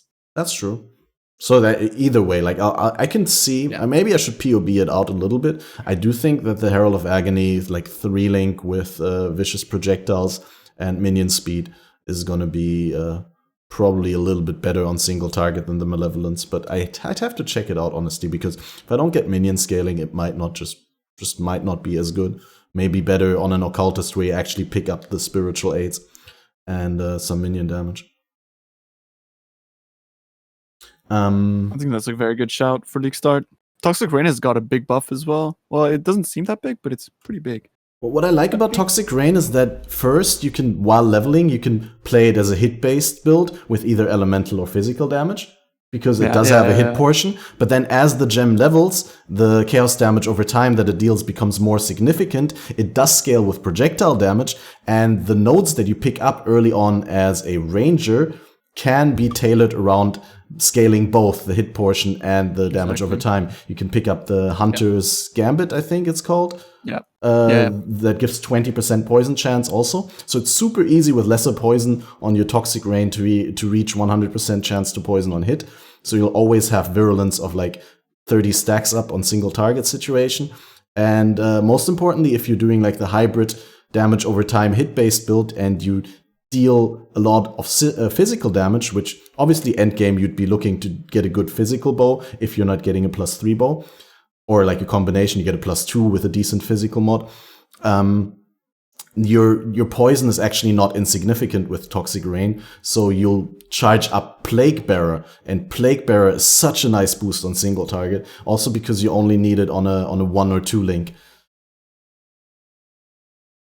I really think Plague Bearer is huge. And Plague Bearer also benefits from the 50% ink AoE. So Plague Bearer is actually also great in like pressure situations like delves or breaches when you're swarmed by a lot of monsters. Just press that Plague Bearer and everything around you dies so fast. Yeah, it's super nice. Also, another thing I want to point out real quick about that start, like evasion dodge is just incredibly powerful for leveling. I forgot how good it is, honestly. Like I killed Doedri solo self-found in my run with like 1500 HP. I mean, I could have been one-shot by her teleport anytime, but just because Toxic Rain lowers her movement speed and you deal so much damage, you just... it's so good. It's always been my go-to for leveling Ranger as well. Because of that reason as well, that's like, you just scale projectile damage, like early on.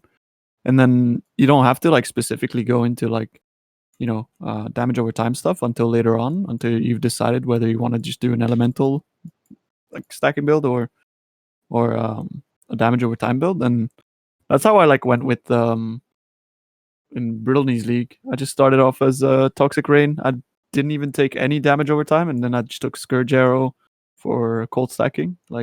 And the tree was just like a couple of regrets away from being, just viable for any bow build. One quick question. Why isn't Rain of Arrow, if you're not scaling the Chaos Degen, isn't Rain of Arrows just better in every way? It deals more base damage. No? It does more base damage, and it actually guarantees that it hits mobs. Toxic Rain just randomly places things within the area, regardless of what's in there.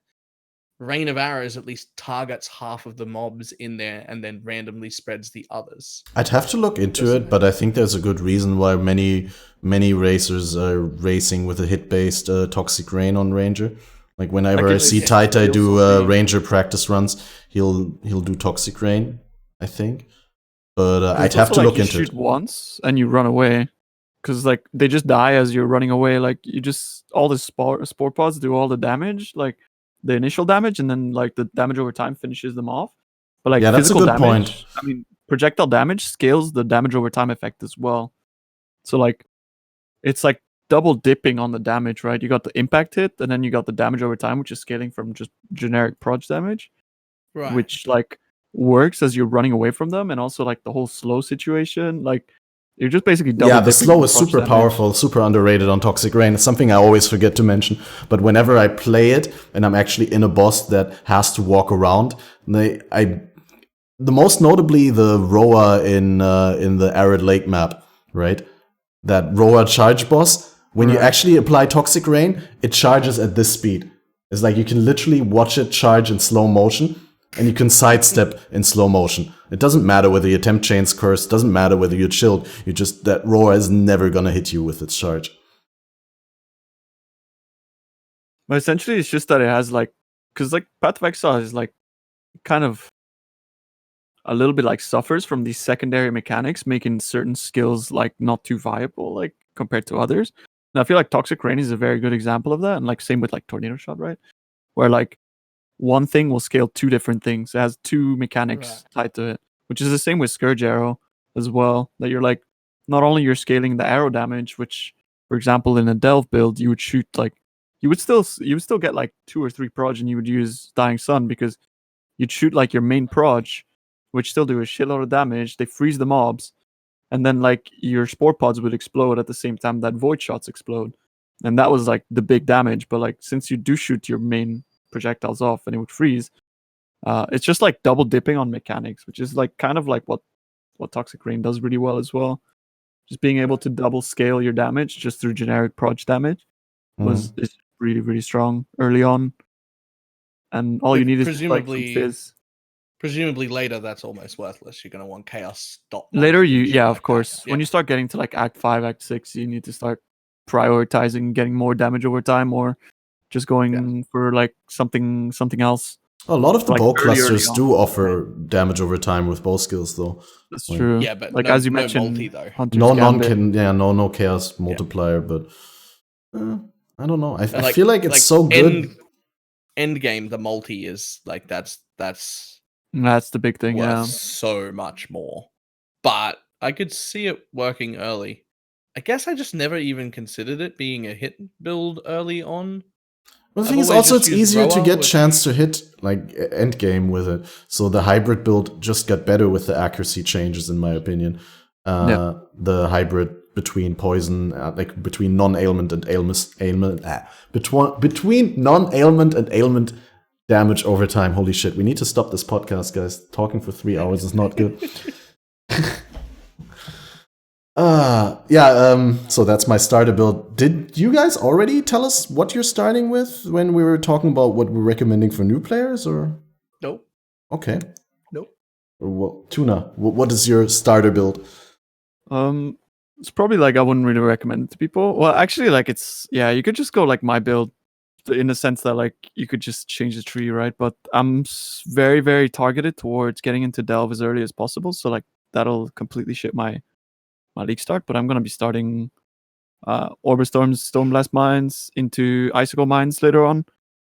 Even if Icicle Mines got nerfed, the number of projectiles, it's still gonna be insane, and that's gonna be, I think, the best spell to be using in well, if the number of projectiles got nerfed, LMP got buffed indirectly, and LMP did get a smaller, less multiplier, so maybe it's worth to run like a multi-proj gem on it.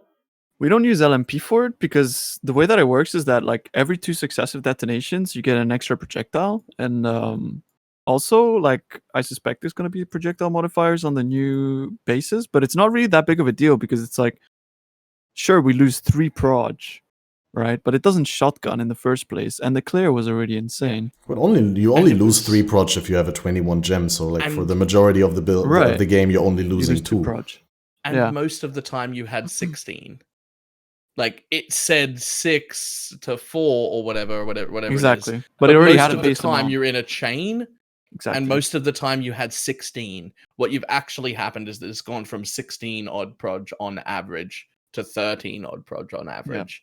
It's almost unnoticeable. People have very, very much overreacted about it. It would be a big deal if it's shotgunned, which it doesn't, because that would just be ridiculous, right?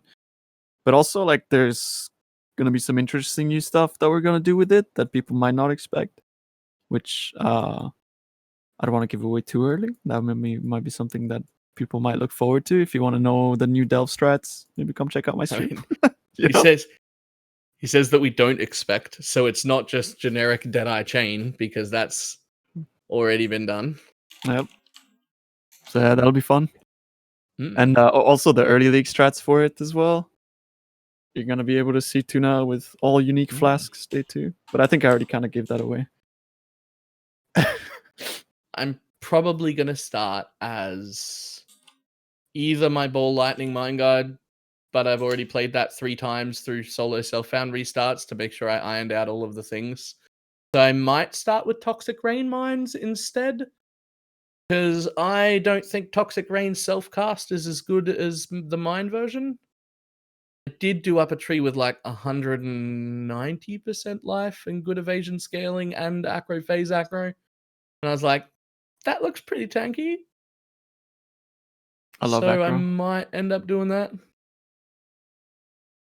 That seems like a good start. I'm super excited, man. Like, I feel like they've made Blight League almost purposely shit, so that this league would just be like, hope it's gonna be mind blowing. Now, I said this on a previous podcast and many times on my stream. I think they knew Blight was going to be pretty mediocre no matter what they did because of the other game releases that were happening at the same time. Right.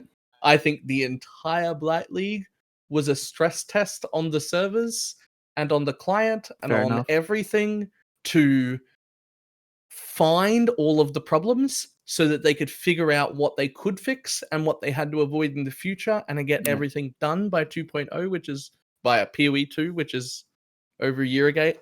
I think it was an entire stress test with hundreds of thousands of people playing. Makes sense. That was an intentional stress test. I was constantly memeing throughout Blight that so this is how we get rewarded for not playing Classic. Thanks, GGG. Nice loyalty bonus. Yeah. Yep. Like, jeez. 3 months of nothing. But yeah, I guess that's a bit toxic. Blight League wasn't all too bad. The only thing I felt bad about Blight League for most people is that after like the first 2 weeks, I just felt like playing standard because most people just weren't playing the Blight mechanic.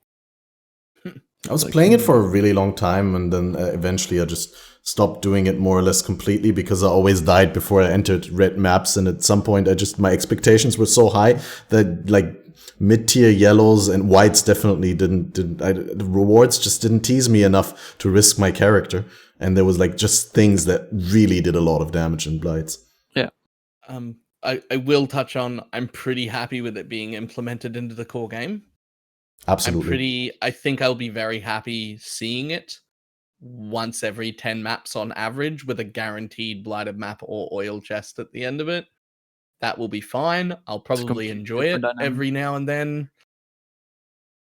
I did not really, by the end of the league, enjoy it being in every map, but I think it'll be fine in the base game.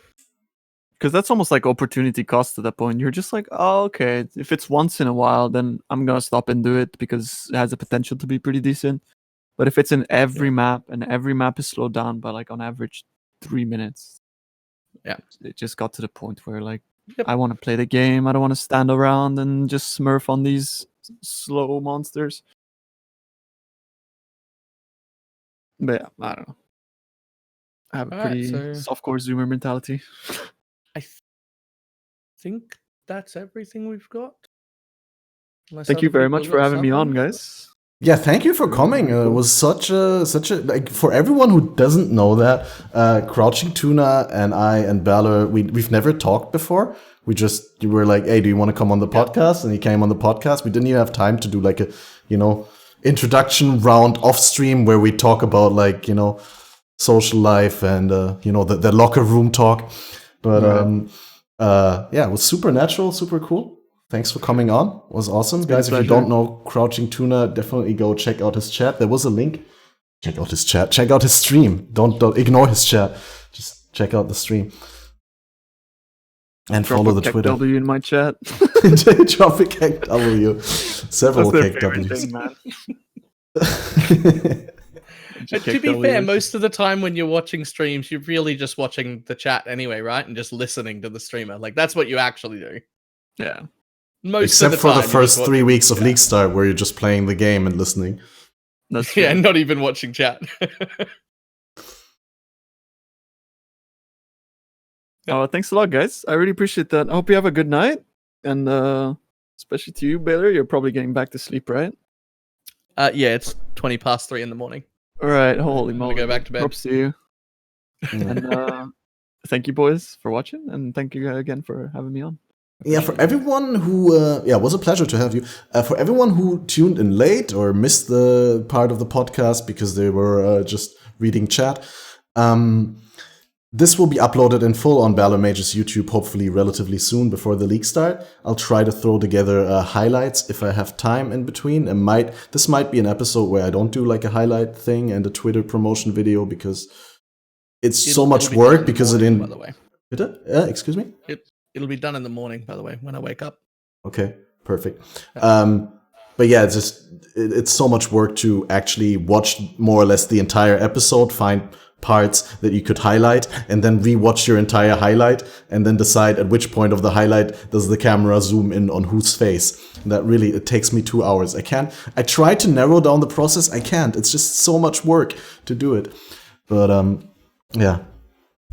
The German word inserted there. Really quickly want to shout out Michaels. That's Mycles. If you guys are German, Michaels is hosting the Path of Germany podcast tonight at 8, which is in about 1.5 hours, and I'm going to be a guest on there as well. So I'm going to talk about all of this stuff that we talked about now in German on the German podcast. So yeah, check out that stuff if you don't know Michaels. Wait, I do a shout out in chat. And other than that, I hope you guys have an awesome league start. And I'll see you in the next podcast, which should be somewhere 2 weeks into the league. Sounds good. Good league start to you guys as well. And best of luck. And I hope the currency is plenty and the luck is good. Thank you once again, boys. Yeah, awesome. I hope everybody dies and I get clips of it. Good luck, everybody. Big true.